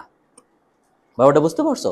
তাহলে এটা না করে যে যে বিষয়টা পারে তার সেই বিষয়ে জ্ঞান দেওয়াটাই আমি মনে করি সেটা সমীচীন হয়। ওকে, অনেক কথা বলে ফেললাম, তাহলে চলো আমরা নেক্সট ক্লাসে নেক্সট স্লাইডে চলে যাই। তবে এই স্লাইডের যাওয়ার আগে আমি একটা কথা তোমাদেরকে বলি যে দেখো এখানে কিন্তু তোমরা দেখতেই পাচ্ছ যে ষষ্ঠ পর্বে ভর্তি চলছে। প্রথম 100 জনের জন্য 999 টাকা। এই প্রথম 100 জনের জন্য আমার জানা মতে বোধহয় 50-60 ভর্তি হয়ে গেছে অলরেডি। আমি সঠিক সংখ্যাটা তোমাকে বলতে পারছি না, তবে আর বেশি সংখ্যা কিন্তু নাই। এরপরে আমাদের এই কোর্সটার দাম বাড়িয়ে দিতে হবে। একটা সিম্পল জিনিস তুমি দেখো যে 6 সেমিস্টারের যে সাবজেক্টগুলো অবশ্যই কঠিন সাবজেক্ট, তো সব সাবজেক্টগুলো তোমাকে দেওয়া হচ্ছে মাত্র 999 টাকায়। তুমি বলো ভাই, এটাতে তো মানে কি বলবো, এই যে এখানে বসতেছি তোমার এতগুলো লাইটের নিচে গা ঘামতেছে, এটা তো এই খরচও হয় না, বুঝছো? তো তারপরেও একটা অফার দেওয়া হয়েছে, তোমরা কিন্তু এই বিষয়টা খেয়াল রাখতে পারো এবং যত তাড়াতাড়ি সম্ভব ভর্তি হয়ে যেতে পারো। মোহাম্মদ হাসিবুল হাসান লিখেছে কথাগুলো 10,000% সত্যি। হ্যাঁ ভাই, কথাগুলো অবশ্যই সত্যি। দেখো আমি আমার স্টুডেন্টদের ভালোবাসি, আমি স্যার না, তো স্যার বলো বা বড় ভাই বলো, যাই বলো না কেন, আমি যাদেরকে পড়াই আমি তাদেরকে ভালোবাসি, পছন্দ করি। কিন্তু আমার খুব কষ্ট হয় যখন তারা ওই একজন ব্যক্তি যে হচ্ছে সিভিলে পড়েছে কিন্তু সাজেশন দিয়েছে মনে করো মেকানিক্যাল, তার কাছে যাই ধরো মেকানিক্যালের সাজেশন চাচ্ছে, আমার আরো মন খারাপ হয় ওদের উপর, যে ওরা কি বোকা, ওর কাছে ওই সাজেশন চাইবে কেন? ব্যাপারটা বুঝতে পারছো? যেমন আমাদের পেজে একটা ছেলে কমেন্ট করেছে, স্যার আপনাদের ক্লাসগুলো এত সুন্দর, কিন্তু আপনারা মেকানিক্যালের কোর্সটা কেন করান না স্যার? আমার মেকানিক্যালের কোর্স লাগবে, যদি করাতেন স্যার খুব উপকার হতো। খুব সুন্দর লাগেছে আমার ছেলেটার কথা শুনে। তো ও কিন্তু এটা বলেনি যে স্যার আমাকে মেকানিক্যালের সাজেশন দেন। ব্যাপারটা বুঝতে পারছো? কারণ জানে যে আমি সিভিলের স্যার, আমি মেকানিক্যালের ইলেকট্রিক্যালের গোড়ার ডিম কিচ্ছু জানি না। হ্যাঁ, আমরা পড়ার সময় যতটুকু বেসিক জ্ঞান জানা দরকার, বিএসসি তে এমএসসি তে ওই বেসিক ইলেকট্রিসিটি, বেসিক ইলেকট্রনিক্স, যতটুকু জানা দরকার আর কি, যে নলেজটুকু দরকার ওইটা সম্বন্ধে আমি জানি, কিন্তু আমি ওই বিষয়ে পণ্ডিত না ভাই। হ্যাঁ, তো কেউ যদি পণ্ডিত হয় সব বিষয়ে, তাহলে তো আমি কি আর বলবো বলো? ওকে, তাহলে অনেক কথা বলে ফেললাম, চলো আমরা ক্লাস শুরু করি। পরের আমরা যে ক্লাসটা করব এইটা একটু বড় হবে। হ্যাঁ, আচ্ছা, এখানে আমার চিত্রটা ইনক্লুড করে দেওয়ার দরকার ছিল, আমার খেয়াল নাই চিত্রটা ইনক্লুড করে দেওয়ার। তোমরা চিত্রটা ইনক্লুড করে দিলে ভালো সুন্দর করে বুঝতে পারতে। ওই সমস্যা নাই, আমি চিত্র এঁকে দিচ্ছি, তো আশা করি তোমরা এখান থেকে বুঝবা। চলো আমরা একটু প্রথমে এই ম্যাথের, আচ্ছা যেমনটা আমি বলছি যে প্রমাণগুলো কিন্তু আমি গতানুগতিক বইয়ের মতো করে করছি না, চেষ্টা করছি একটু আলাদা করে দেখানোর জন্য, তেমনি এই অঙ্কের কিন্তু আমি আলাদা করে তোমাদের প্রমাণটা দেখাবো। তাহলে সর্বপ্রথম আমরা যে কাজটা করব, চিত্রটা এঁকে নেব, এরপরে বার্নৌলির সূত্র সম্বন্ধে আমি কিছু কথা তোমাদেরকে বলবো। তাহলে আমরা প্রথমে চিত্র এঁকে নিই। ধরো এটা আমাদের একটা ডেটাম লাইন, ঠিক আছে, এইটা আমাদের একটা নল মনে করলাম, আবার এইটা মনে করো একটা নল। তো এটা আমাদের এ সেকশন, এটা হলো বিবি সেকশন, ঠিক আছে। আচ্ছা, এখানে দিয়েও তরল যাচ্ছে, আবার এখানে দিয়েও কি আছে, তরল আছে। এখানে হচ্ছে V1 আছে, P1 আছে। আমরা তরলের প্রবাহটা এভাবে দেখিয়ে দিতে পারি।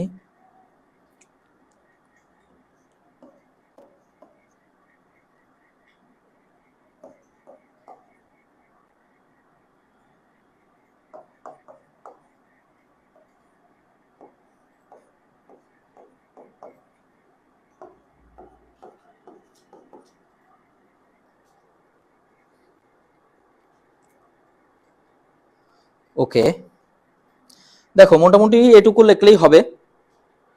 এখন দেখো বার্নৌলি, এটা হচ্ছে বার্নৌলির সূত্রের চিত্র। এই চিত্র দিয়ে আমরা বার্নৌলির সূত্রটা প্রমাণ করব। অর্থাৎ এখানে যে ওপরে প্রমাণটা দেখতে পাচ্ছ, দেখো এখানে কি লেখা রয়েছে, বার্নৌলির সূত্রটি লেখো, প্রমাণ করো যে এত এত সমান। তো বার্নৌলির সূত্র তো তোমরা জানো যে সকল তরলের মোট হেড পরস্পর সমান, এরকম একটা তোমাদের বইতে সুন্দর সংখ্যা দেওয়া আছে, তোমরা এটা পড়ে নিও। কিন্তু আমি বার্নৌলির থিমটা তোমাকে বলি যে বার্নৌলি সূত্রটা আসলে কি। বার্নৌলি সূত্র যদি এক কথায় সহজ ভাষায় বলি, ভাই পাইপের এই প্রান্তে যে পানি ঢুকবে ততটুকু ওই প্রান্ত থেকে বেরাবে, এটাই বার্নৌলির সূত্রের কথা এক কথাই। অর্থাৎ পাইপের মুখ থেকে যদি 1 লিটার পানি ঢোকে ওই মুখ থেকে 1 লিটার পানি বের হবে, এটা হচ্ছে বার্নৌলি বলছে। কিন্তু এটা সবসময় সত্যি না। দেখবা তোমরা যদি বার্নৌলির সূত্রের সীমাবদ্ধতা পড়ো সেখানে খেয়াল করবা যে সীমাবদ্ধতা আছে যে বার্নৌলির সূত্রকে স্ক্রিন ফ্রিকশন অথবা পাইপের যে ফ্রিকশন তরলের সাথে হয় সেই ফ্রিকশনটার কথা ইগনোর করা হয়েছে, কিন্তু বাস্তবে ফ্রিকশন আছে এবং তার জন্য একটা লসও হয়। তো এই ফ্রিকশনাল লসের ম্যাথে যখন আসবো আমরা পরবর্তী চ্যাপ্টারগুলোতে তখন কিন্তু আমি এই কথাটা তোমাদেরকে বলবো, ঠিক আছে? এই ফ্রিকশনাল লস কিভাবে হয়, কতটুকু হয়, কি সম্বন্ধ হয়, এগুলো বলবো আমরা। তো আপাতত আমরা এটুকু জানি যে বার্নৌলির সূত্রের মূল মন্ত্র হচ্ছে এইটা যদি একটা পাইপ হয়, এটা যদি একটা পাইপ হয় তো এই মুখ দিয়ে যতটুকু তরল ঢুকবে এই মুখ দিয়ে ততটুকু তরল বের হবে, এটাই বার্নৌলির সূত্রের মূল থিম। ওকে, তাহলে চলো আমরা একটু প্রমাণের দিকে চলে যাই। বার্নৌলির সূত্রটা এখন আমরা একটু প্রমাণ করে দেখব। তো বার্নৌলির সূত্রে বইতে তোমাদের অনেক কথা লেখা আছে, এত কথার কিচ্ছু লিখতে হবে না। ভালো লাগছে শুনে? অবশ্যই আশা করা যায় ভালো লাগছে যে স্যার প্রশ্নটা অনেক শর্ট করে দিচ্ছে। দেখো বার্নৌলির যে সূত্রটা এই সূত্রটা কয়েকটা সেগমেন্টের উপর নির্ভর করে। এখন স্টুডেন্টের মনে একটা কমন কোশ্চেন থাকে, আসো এই প্রমাণটা করার আগে সেই কোশ্চেনের অ্যান্সারটা দিয়ে নি। কমন কোশ্চেন থাকে, স্যার আমাদের বইতে তো এইভাবে দেওয়া রয়েছে, এখন স্যার আপনি যেরকম ভাবে লিখিয়ে দিলেন যদি সেরকম ভাবে লিখি তাহলে কি মার্ক পাবো? ভাই তুমি 100% মার্ক পাবা। কে বলেছে তোমার মার্ক দেবে না? যেই স্যার এই খাতাটা দেখবে না সে আমার চেয়েও জ্ঞানী, তোমার চেয়েও জ্ঞানী, এবং সেই স্যার এই বিষয়গুলো জানে। দেখবা যে বোধহয় মেকানিক্যালের একটা সাবজেক্ট থাকে হাইড্রোলিক অ্যান্ড হাইড্রোলিক মেশিনারিজ। এখন আমি একবার ইলেকট্রিক্যালের একটা সাবজেক্ট পড়াইছিলাম, কি জানো? Applied mechanics. এখন অ্যাপ্লাইড মেকানিক্সটা ওটা মূলত সিভিলের সাবজেক্ট, ইলেকট্রিক্যালে দিয়েছে তাই আমি পড়াতাম, কারণ আমি সিভিলের স্যার, আমি পণ্ডিত না যে ইলেকট্রিক্যালের সাবজেক্ট পড়াতে গেছি, বুঝছো? তো ঠিক আছে, তো সেক্ষেত্রে কি হয় যে আমরা যেরকম সব ডিপার্টমেন্টের সাথে সব ডিপার্টমেন্টের কিছু কমন সাবজেক্ট থাকে, যেমন ইঞ্জিনিয়ারিং ড্রয়িং তো সবাই আছে, তো মূলত কার এটা বলতো? সিভিলের, আর্কিটেকচারের, হ্যাঁ এদের। তো এটা তো সবার কম বেশি শিখতে হয়, তো এটা হচ্ছে বেসিক ড্রয়িং। তো এরকম বেসিক যে জিনিসগুলো থাকে সেগুলো কি করতে হয় বলতো? সবার জানতে হয়। তো এই যে এই অঙ্কে যে প্রমাণটা এখন তোমরা দেখতে পাবা এই প্রমাণটা আমরা কয়েকটা সেগমেন্টে বিভক্ত করব। তাহলে এই সেগমেন্টগুলো আমি এখানে যে যেভাবে লিখবো, যে লাইন যেভাবে লিখবো তুমি স্ক্রিনশট দিয়ে খাতায় ওইটা ওইভাবে লিখে রাখবা, ওইটা পরীক্ষায় যে লিখে দিবা, সময় বাঁচবে, 100% নাম্বার পাবা, গ্যারান্টি আমার কাছ থেকে। যদি কোনো স্যার কাটে আইসে আমারে ধরো, আমি সেই স্যারের কাছে যাব। ওকে, এখন দেখো প্রথমে আমরা একটু চিত্রটা বোঝার চেষ্টা করি। চিত্রে কি বলছে? আমাদের একটা থিম এই চিত্র বোঝার সময় মাথায় রাখতে হবে, সেটা হচ্ছে কি, যতটুকু তরল এই পাশ দিয়ে ঢুকছে ঠিক একই তরল এই পাশ দিয়ে বের হবে। এইটা হচ্ছে বার্নৌলির সূত্রের মূল তত্ত্ব। এই তত্ত্বটা আমাদের একটু মনে রাখতে হবে। তো এইটা মাথায় রেখে আমরা দেখব যে এখান থেকে আমার তরল ঢুকছে, তো সেই তরলের একটা বেগ আছে না, সেটা হচ্ছে v1, মানে কি বলতো? ভেলোসিটি। এখন সেই তরল যে যাচ্ছে ওই তরলের একটা প্রেসার আছে না, চাপ আছে না, সেটা কি বলতো? p। ওকে, এই দুটো আমরা জানলাম। এখন দেখো এই যে তরল যাচ্ছে, তাহলে সেই তরল যে অংশ জুড়ে যাচ্ছে, মনে করো যে এখানে এই অংশ জুড়ে যাচ্ছে, তাহলে এই অংশ জুড়ে তরলের একটা কি আছে? কি আছে বলতো? এরিয়া আছে। কি আছে বলতো? এরিয়া। ওকে, তাহলে এখানেও একটা এরিয়া আছে। তাহলে এই বিষয়গুলো মাথায় রেখে এখন আমি এইটার আগে আমাদের আরেকটা জিনিস বোঝাতে হয়, সেটাকে বলা হচ্ছে প্রবাহীর ধারাবাহিক সমীকরণ। অর্থাৎ বোধহয় তোমাদের পঞ্চম ষষ্ঠ অধ্যায় থাকতে পারে প্রবাহী ধারাবাহিক সমীকরণ কি?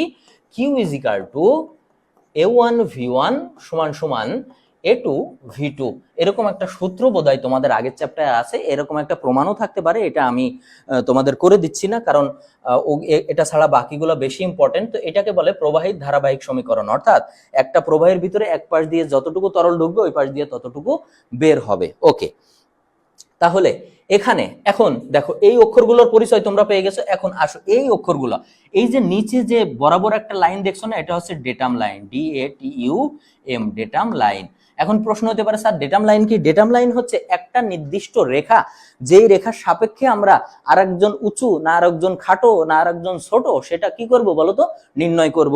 তাহলে আমাদের এখানে যে কম্পোনেন্ট গুলো দেওয়া আছে সেইগুলো আমরা সর্বপ্রথম লিখে নেব। দেখো আমি বোর্ডে লিখবো আবার মুছবো, তো আমি যেভাবে যেভাবে লিখবো তুমি পরীক্ষার খাতায় এভাবে এইভাবে লিখবো। তাহলে আমরা প্রথমে কি লিখবো বলতো? এখানে। ওকে, এখানে দিয়ে আমরা পরিচয়গুলো লিখবো। তাহলে জেড কি বলতো? জেড হচ্ছে ডেটাম অবস্থান কি, অবস্থান শক্তি প্রতি একক ওজন। আমরা এত কিছু না লিখে কি লিখতে পারি বলতো, DATUM ডেটাম লাইন। এখন জেড যদি ডেটাম লাইন হয় তাহলে Z1 কি বলতো, ডেটাম লাইন এ সেকশন Z1। তাহলে Z2 কি বলতো, Z2 কি হবে বলো দেখি, Z2 হচ্ছে ডেটাম লাইন কোন সেকশনের, বিবি সেকশনের। ওকে, আশা করি এইটুকু ক্লিয়ার, বুঝতে পারছো? ওকে, এখন দেখো এই যে চাপটা, এই যে পি এইদিকে একটাকে চাপ দিচ্ছে না, তাহলে চাপটা দিচ্ছে, সেই চাপটা কি হয়, প্রতি এককে চাপ হয় না, প্রতি এককে চাপ হয়। তাহলে এখানে আমরা কি লিখতে পারি বলতো, প্রতি এককে চাপ, প্রতি এককে কি চাপ, প্রতি এককে চাপ কি বলতো, P1/ওমেগা। এখন P1/ওমেগা যদি আমার এ সেকশনে হয়, এ সেকশন, তাহলে P2/ওমেগা আমার কি হবে বলতো, বিবি সেকশনে। ওকে, ক্লিয়ার এইটুকু? ওকে, এখন ভালো করে খেয়াল করে দেখো, গতি শক্তি আছে না, এখন এই পাশ থেকে যখন তরল যাচ্ছে, এইদিকে এইভাবে তরল যাচ্ছে, তাহলে সেই তরল কি একটা ফোর্স ক্রিয়েট করছে না? যদি সেই তরল একটা ফোর্স ক্রিয়েট করে তাহলে সেখানে একটা কি উৎপন্ন হচ্ছে, গতি শক্তি। এখন গতি শক্তি কি আমরা জানতাম না, v² = হাফ mv²। এখন তোমাদের বইতে কিন্তু এই হাফ mv² আছে, m কাটাকাটি আছে, m = wg আছে, এত কিচ্ছা করার তোমার দরকার নাই, তুমি সরাসরি লিখে দিবা যে তরলের গতি শক্তি। তাহলে এখানে আমরা কি লিখে দিতে পারি, গতি শক্তি। এখন গতি শক্তি সমান কি বলতো, v²/2g, এটা হচ্ছে গতিশক্তি। এখন ভালো করে খেয়াল করো যে গতিশক্তি কয় জায়গায় থাকবে, দুই জায়গায়, এই যে v1 এর জন্য একটা, আবার এই যে দেখো v2 এর জন্য একটা। তাহলে v1 এর জন্য v1², আবার কি থাকবে বলতো, আর একটা v2²/2g। তাহলে কি এটা থাকবে না? তাহলে আমরা এখান থেকে কি পালাম বলতো, আমরা এখান থেকে পালাম জেড ডেটাম লাইন, তারপরে P/ওমেগা, ঠিক আছে, তারপরে v1²/2g। এই তিনটা কম্পোনেন্টই কিন্তু আমরা পেয়ে গেছি, তাই না? তিনটা কম্পোনেন্ট আমরা পেয়ে গেছি। এখন আসো যে এই তিনটা কম্পোনেন্ট সর্বপ্রথম তোমরা লিখে নিবা, এরপর আমি যে ধাপ ধাপ দেখাচ্ছি এই ধাপ ধাপে অঙ্কগুলো করবা। তাহলে এটা আমি একটু মুছে দিচ্ছি। তোমরা এই জায়গায় এসে কি করবা জানো, এই জায়গায় এসে তোমরা হচ্ছে ভিডিওটা পুশ করবা, যখন তোমরা পরে আবার দেখবা। ওকে, এখন দেখো 1 নাম্বার, দুটি সেকশন নেই। এখন দেখো দুটি সেকশন কি, আমার এখানে সেকশন আছে কি, এ আর বিবি সেকশন, তাই না? তাহলে দুটি সেকশনে এখন আমরা লিখতে পারি না, এ সেকশনে কি আছে আমার বলো তো, Z1 আছে, V1 আছে, P1 আছে, আর আমার কি আছে বলতো, A1। এখন A1টা কি, এই যে সেকশনে তরল যাচ্ছে সেখানে কি আছে, একটা ক্ষেত্রফল আছে না, এই অংশের ক্ষেত্রফল, আবার এই অংশেরও ক্ষেত্রফল কি আছে, A2। আচ্ছা, যদি তাই হয় তাহলে বিবি সেকশনের ক্ষেত্রে আমরা কি লিখতে পারি বলতো, Z2 V2, P2, A2। দেখো এটা লিখতে পারি না, এটা কি কঠিন মনে হচ্ছে? মোটেও কঠিন না। এখন দেখো 2 নাম্বার আমরা কি লিখতে পারি বলতো, প্রবাহের ধারাবাহিক সমীকরণ, প্রবাহের ধারাবাহিক সমীকরণ। এখন প্রবাহের ধারাবাহিক সমীকরণ কি জানো, Q = AV। তাহলে আমরা এখানে লিখতে পারি না, A1 V1 = A2 V2। এটা কি বলতো, আমাদের প্রবাহের ধারাবাহিক সমীকরণ। এখন আমরা এই যে দেখো A1 তো লিখলাম, এখন ভালো করে খেয়াল করো তো, A1 রে আমরা, A1 এর পরে V1 রে আমরা কি লিখতে পারি, DL1। কেন V রে আমরা কেন DL1 লিখছি, দেখো V1 = DL1 কেন আমরা লিখছি, ভালো করে খেয়াল করে দেখো, এই যে L1 এটা কি এই বরাবর যাচ্ছে না? আচ্ছা, তাহলে কি এই যে D এখানকার একটা কি ব্যাস আছে না, তো সেই ব্যাস বরাবর, লেন্থ বরাবর আমরা গুণ করে দিলাম, মানে অনেকটা ক্ষেত্রফল বের করার মতো আর কি, ঠিক আছে? তাহলে একইভাবে যদি A1 DL1 লিখতে পারি, এটাকে কি লিখতে পারি, A2 DL2। ওকে, আচ্ছা, এটা তোমরা ব্র্যাকেটেও লিখতে পারো, ঠিক আছে, কিন্তু প্রবাহের সমীকরণের ক্ষেত্রে এই লাইনটা দিয়ে দিলেই তোমার এনাফ। তাহলে আমাদের কয়টা ধাপ চলে গেল বলতো? আমাদের চলে গেল হচ্ছে দুইটা ধাপ। তাহলে এই দুইটা ধাপ আমরা মুছে ফেলবো।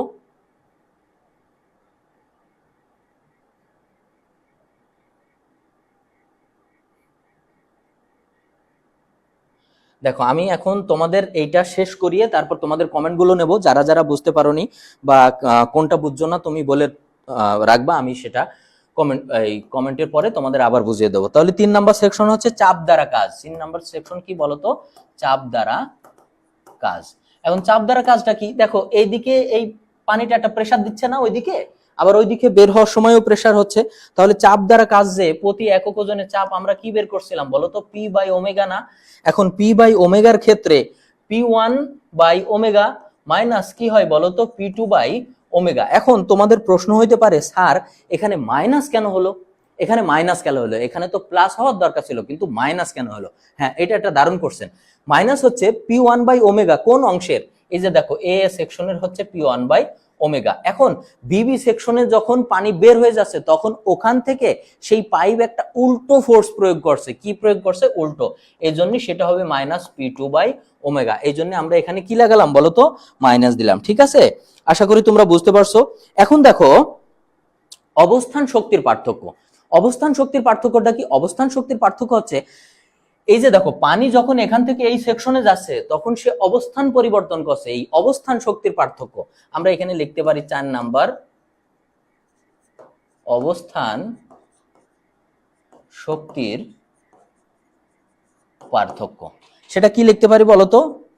জি Z2 মাইনাস Z1। এখন তোমার প্রশ্ন হচ্ছে, স্যার Z1 মাইনাস Z2 হতে পারতো, কিন্তু Z2 মাইনাস Z1 কেন হলো? ভালো করে খেয়াল করে দেখো, এখানে ডেটাম থেকে উচ্চতা বেশি কার? Z2 এর। উচ্চতা বেশি কার?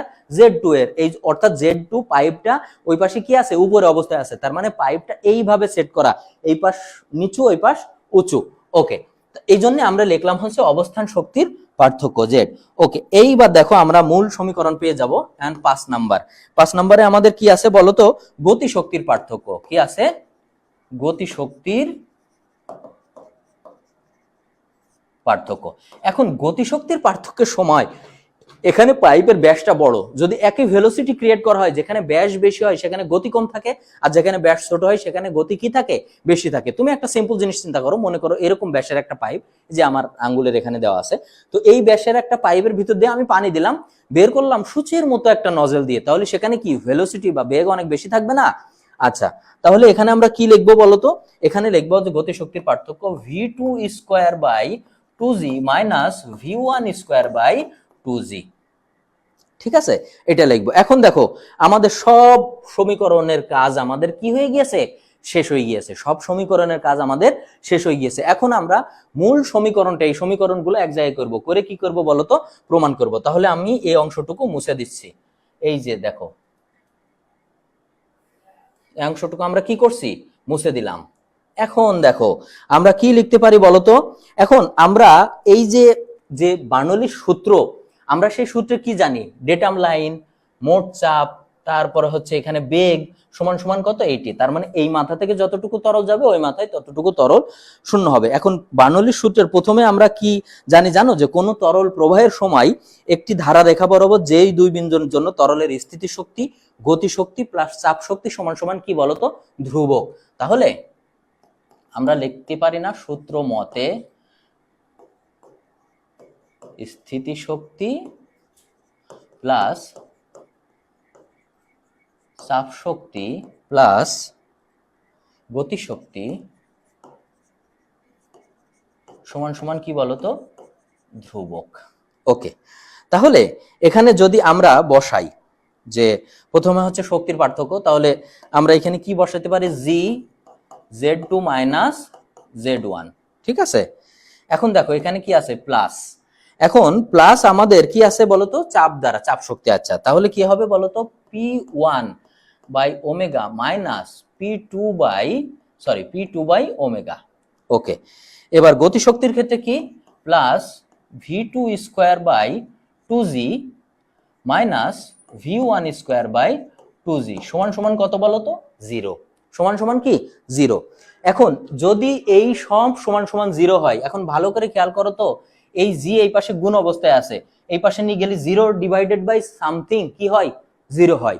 তাহলে এই লাইনটা আমরা এইভাবে অবশ্যই লিখতে পারি, z2 minus z1 plus p1 by omega minus p2 by omega plus v2 square by 2g minus v1 square by 2g সমান সমান জিরো।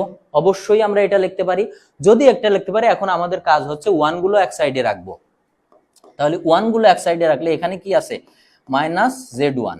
ওকে, এরপরে কি আছে দেখো, প্লাস p1 বাই ওমেগা, তারপরে কি আছে ওয়ান গুলো, মাইনাস মাইনাস কি আছে v1 স্কোয়ার বাই 2g সমান সমান। এখন সমান সমান ওই পাশে যাই কি হবে আমার, মাইনাস z2, তারপরে কি হবে প্লাস কি হবে p2 by omega, okay, minus কি হবে v2 স্কোয়ার বাই 2g। এই তো দাঁড়ালো। এখন তোমাদের প্রশ্ন, এখানে সব প্লাস এখানে মাইনাস কেন? চলো মাইনাস দূর করে দিচ্ছি। ভালো করে খেয়াল করো, আমার প্রথমে আছে কি, এই যে p1 বাই ওমেগা প্লাস, এখন দেখো এই মাইনাস আমরা কমন নিলাম, ঠিক আছে, এখানে প্লাস থাক, মাইনাস আমরা কমন নিলে কি হয়, z1 প্লাস এই যে দেখো v1 স্কোয়ার বাই কত হয় 2g। ওকে, এখন দেখো এখানে কি দিলাম আমরা, p2 বাই ওমেগা প্লাস এই যে দেখো মাইনাস কমন নিলাম, মাইনাস কমন নিলে কি হয় z2 plus v2 square by কি হয় 2g। এখন দেখো দেখি এই মাইনাস আর এই মাইনাস কি কাটা যায় না? যদি কাটা যায় তাহলে এখানে কি আসছে বলো তো, z1 plus p1 by omega plus v1 square by 2g সমান সমান, এখানে কি আছে z2 plus p2 by omega plus v2 square by 2g। এটাই আমাদের প্রমাণিত। বুঝছো? তো আশা করি তোমরা বুঝছো। অনেক বড় একটা প্রমাণ করালাম, আমি একটু তোমাদের কমেন্টটা চেক করে নিই, ঠিক আছে? ওকে, এই যে বার্নৌলির সূত্র, এইটার প্রমাণ তোমরা কে কে বুঝছো আর কে কে বোঝোনি আমার একটু কমেন্ট করে জানাও।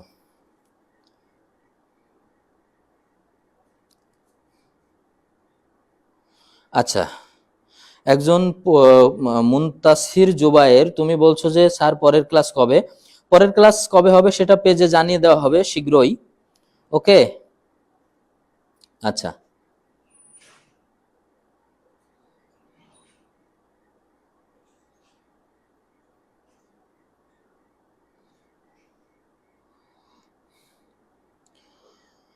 ওকে, আশা করি তোমরা এটা বুঝছো। তাহলে আমরা পরবর্তী ম্যাথে চলে যাই।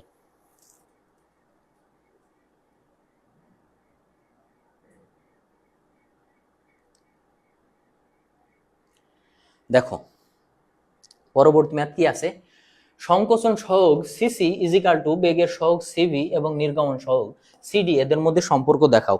এই প্রশ্নটা হচ্ছে মোস্ট ইম্পর্টেন্ট একটা প্রশ্ন এবং সংক্ষিপ্ত প্রশ্ন হিসাবে আসার সম্ভাবনা অনেক বেশি। আমি তোমাদেরকে বলবো না 100% চলে আসবে, 100% চলে আসবে, পরীক্ষার এক কোণায় পেয়ে যাবে না ভাই। প্রশ্নের কোন কোণায় তুমি পাবা এটা আমি জানি না, তবে এই প্রশ্নটা অনেক ইম্পর্টেন্ট। এটা 3 স্টার কেন 4-5 স্টার দেওয়ার মতো প্রশ্ন আর কি। ওকে, তাহলে আমরা নির্গমন, দেখো এখানে বলছে আমার বেগের সহগ, সংকোচন সহগ, বেগের সহগ এবং নির্গমনের সহগ। নির্গমন ইংলিশ কি বলতো, ডিসচার্জ, এই জন্য এখানে লেখা হচ্ছে সিডি, ঠিক আছে। তারপরে হচ্ছে সংকোচন হচ্ছে কনট্রাকশন, এই জন্য সিসি লেখা রয়েছে। তারপরে হচ্ছে ভেলোসিটি হচ্ছে বেগ, এই জন্য ভি লেখা রয়েছে। আশা করি এগুলো তোমরা জানো। এখন নির্গমনের সহগের সূত্র কি জানো?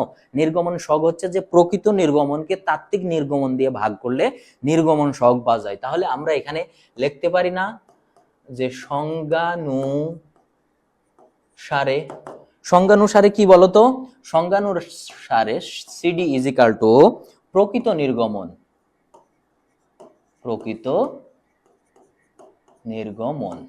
এখন প্রকৃত নির্গমনটা কি অ্যাকচুয়ালি যতটুকু যায়, এরপরে কি বলো তাত্ত্বিক নির্গমন। এখন তাত্ত্বিক নির্গমনটা কি, তার মানে এটা এক এক জায়গায় এক এক রকম, সব জায়গায় সমান না, আর প্রকৃত হচ্ছে সব জায়গায় সমান। তাহলে এইটা সমান সমান আমরা কি লিখতে পারি বলতো, নির্গমনকে কি দিয়ে প্রকাশ করে? নির্গমনকে প্রকাশ করা হচ্ছে কিউ। হ্যাঁ, কিউ হচ্ছে পরিমাণ, কি পরিমাণ নির্গত হচ্ছে, তাহলে কিউ দিয়ে এখানে কি লিখতে পারি, এসি। এসি মানে কি, অ্যাকচুয়াল, অ্যাকচুয়াল মানে প্রকৃত। আর এখানে লিখতে পারি কি বলতো, কিউ টিএইচ।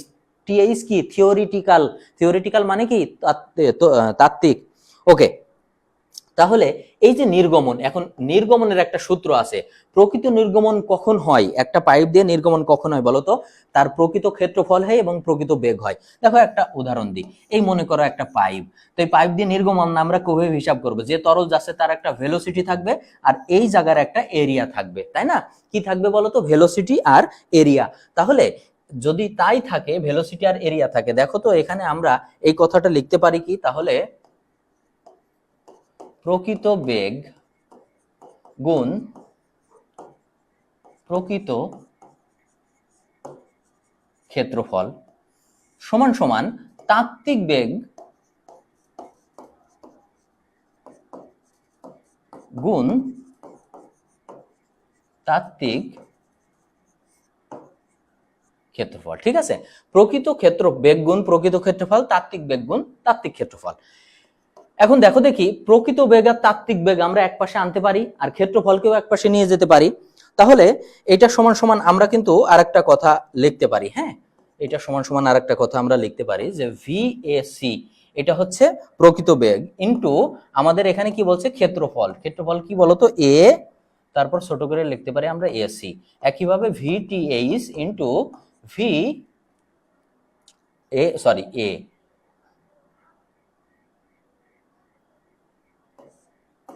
এ তারপর টিএইচ। ওকে, এখন আমরা শুধুমাত্র বেগগুলো আলাদা করে ফেলতে পারি। তাহলে উপরে কি লিখতে পারি, প্রকৃত বেগ বাই তাত্ত্বিক বেগ ইনটু প্রকৃত ক্ষেত্রফল বাই তাত্ত্বিক ক্ষেত্রফল। এটা আমরা লিখতেই পারি, বেগগুলো আলাদা করলাম, ক্ষেত্রফলগুলো আলাদা করলাম। তাহলে দেখো আমাদের এই যে এই সমান সমান আমরা কি লিখতে পারি, প্রকৃত বেগ আমাদের কত বলতো, প্রকৃত বেগ আমাদের VAC by VTH, VAC by VTH into আমাদের এখানে কি আছে, এসি বাই এ টিএইচ। তাহলে আমাদের বাম পাশে কি আছে বলতো, সিডি আছে। তাহলে অতএব সিডি ইজ ইকাল টু, দেখো এই প্রকৃত বেগ আর তাত্ত্বিক বেগ এটাকে কি বলে বলতো, সিভি। কারণ কি, এটাকে কি বলে, বেগের সহগ। তাহলে এখানে আমরা লিখতে পারি সিভি ইনটু, এখন দেখো এখানে কি বলছে যে প্রকৃত ক্ষেত্রফল ইনটু তাত্ত্বিক ক্ষেত্রফল, এটাকে কি বলে বলতো, এটাকে বলা হচ্ছে সংকোচনের সহগ, সি সি। তাহলে আমাদের সম্পর্কটা কি দাঁড়ালো, সম্পর্কটা দাঁড়ালো CD is equal two CC into CV. এইটা হচ্ছে আমাদের প্রাপ্ত সম্পর্ক এবং এই প্রশ্নটা আসার সম্ভাবনা অনেক বেশি। দেখো একদম ছোট করে তোমাদের লিখে দিয়েছি, ঠিক আছে? আচ্ছা, আমরা আজকে আর বেশি করব না, আমরা আজ আরেকটা করব, ঠিক আছে? আরেকটা করে আজকের মতো আমরা তোমার হচ্ছে ইয়ে করব, তো পরের দিন আমরা পরের চ্যাপ্টার থেকে শুরু করব, ঠিক আছে? ওকে, চলো লাস্টের চ্যাপ্টারটা করে ফেলি, অনেক রাত হয়ে গিয়েছে, আমাদেরও আর ধৈর্য নেই, প্রচন্ড গরম লাগছে। ওকে, দেখো এখানে একটা সূত্র আছে, এই প্রমাণ আছে, এই প্রমাণটা অনেক ইম্পর্টেন্ট, ঠিক আছে? এই প্রমাণটা আমি একটু চেষ্টা করছি শর্টে করিয়ে দেওয়ার জন্য, যদিও শর্টের কথা বললে প্রমাণ শর্টে করানো যায় না, কিন্তু আমি চেষ্টা করছি যে এটা শর্টে করিয়ে দেওয়ার জন্য। কি এটা কি আজকে করব না নেক্সট ক্লাসে করব, কি মনে হয়? হ্যাঁ, করব। আচ্ছা, দেখি তোমরা কি কমেন্ট করো।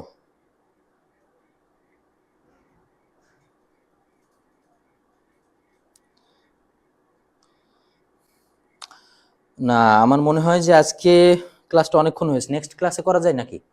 ওকে, তাহলে দেখো এই যে প্রমাণটা দেখাচ্ছি না, এই প্রমাণটা আমরা কি করব বলতো, নেক্সট মেগা ক্লাসে করব। তাহলে আজকের ক্লাসটা এ পর্যন্তই, তোমরা সবাই আগামী ক্লাসের জন্য প্রস্তুত হও। আগামী ক্লাসে এই প্রমাণটার সাথে একটা অঙ্ক থাকবে এবং তোমাদের কিছু নস আছে, অরফিস আছে, তার জন্য আরো প্রমাণ বা ম্যাথগুলো আমি করাবো। এরপরে তোমরা যদি হ্যাঁ, এরপরে তোমরা যদি হচ্ছে মনে করো যে কোনো কিছু ইয়ে করতে চাও বা বলতে চাও যে স্যার এই প্রমাণটা করে দেন, সেটা বলতে পারো। দেখো লাস্টলি আর একটা কথা বলি যে আমাদের তোমাদের পঞ্চম পর্বে ষষ্ঠ পর্বে ভর্তি হচ্ছে, প্রথম 100 জনের জন্য একটা বিশাল অফার আছে, মাত্র 999 টাকার। মূল কোর্সের দাম 3000 টাকা, এটা বেড়ে যাবে, অনেকেই ভর্তি হচ্ছে এই অফারটার কথা জেনে। তোমরাও দ্রুত ভর্তি হয়ে যাও, ঠিক আছে? তাহলে আমার সাথে তোমাদের পরবর্তী চ্যাপ্টারের ক্লাসগুলো বা পরবর্তী সেমিস্টারের ক্লাসগুলো আশা করি খুব সুন্দর হবে। ধন্যবাদ সবাইকে।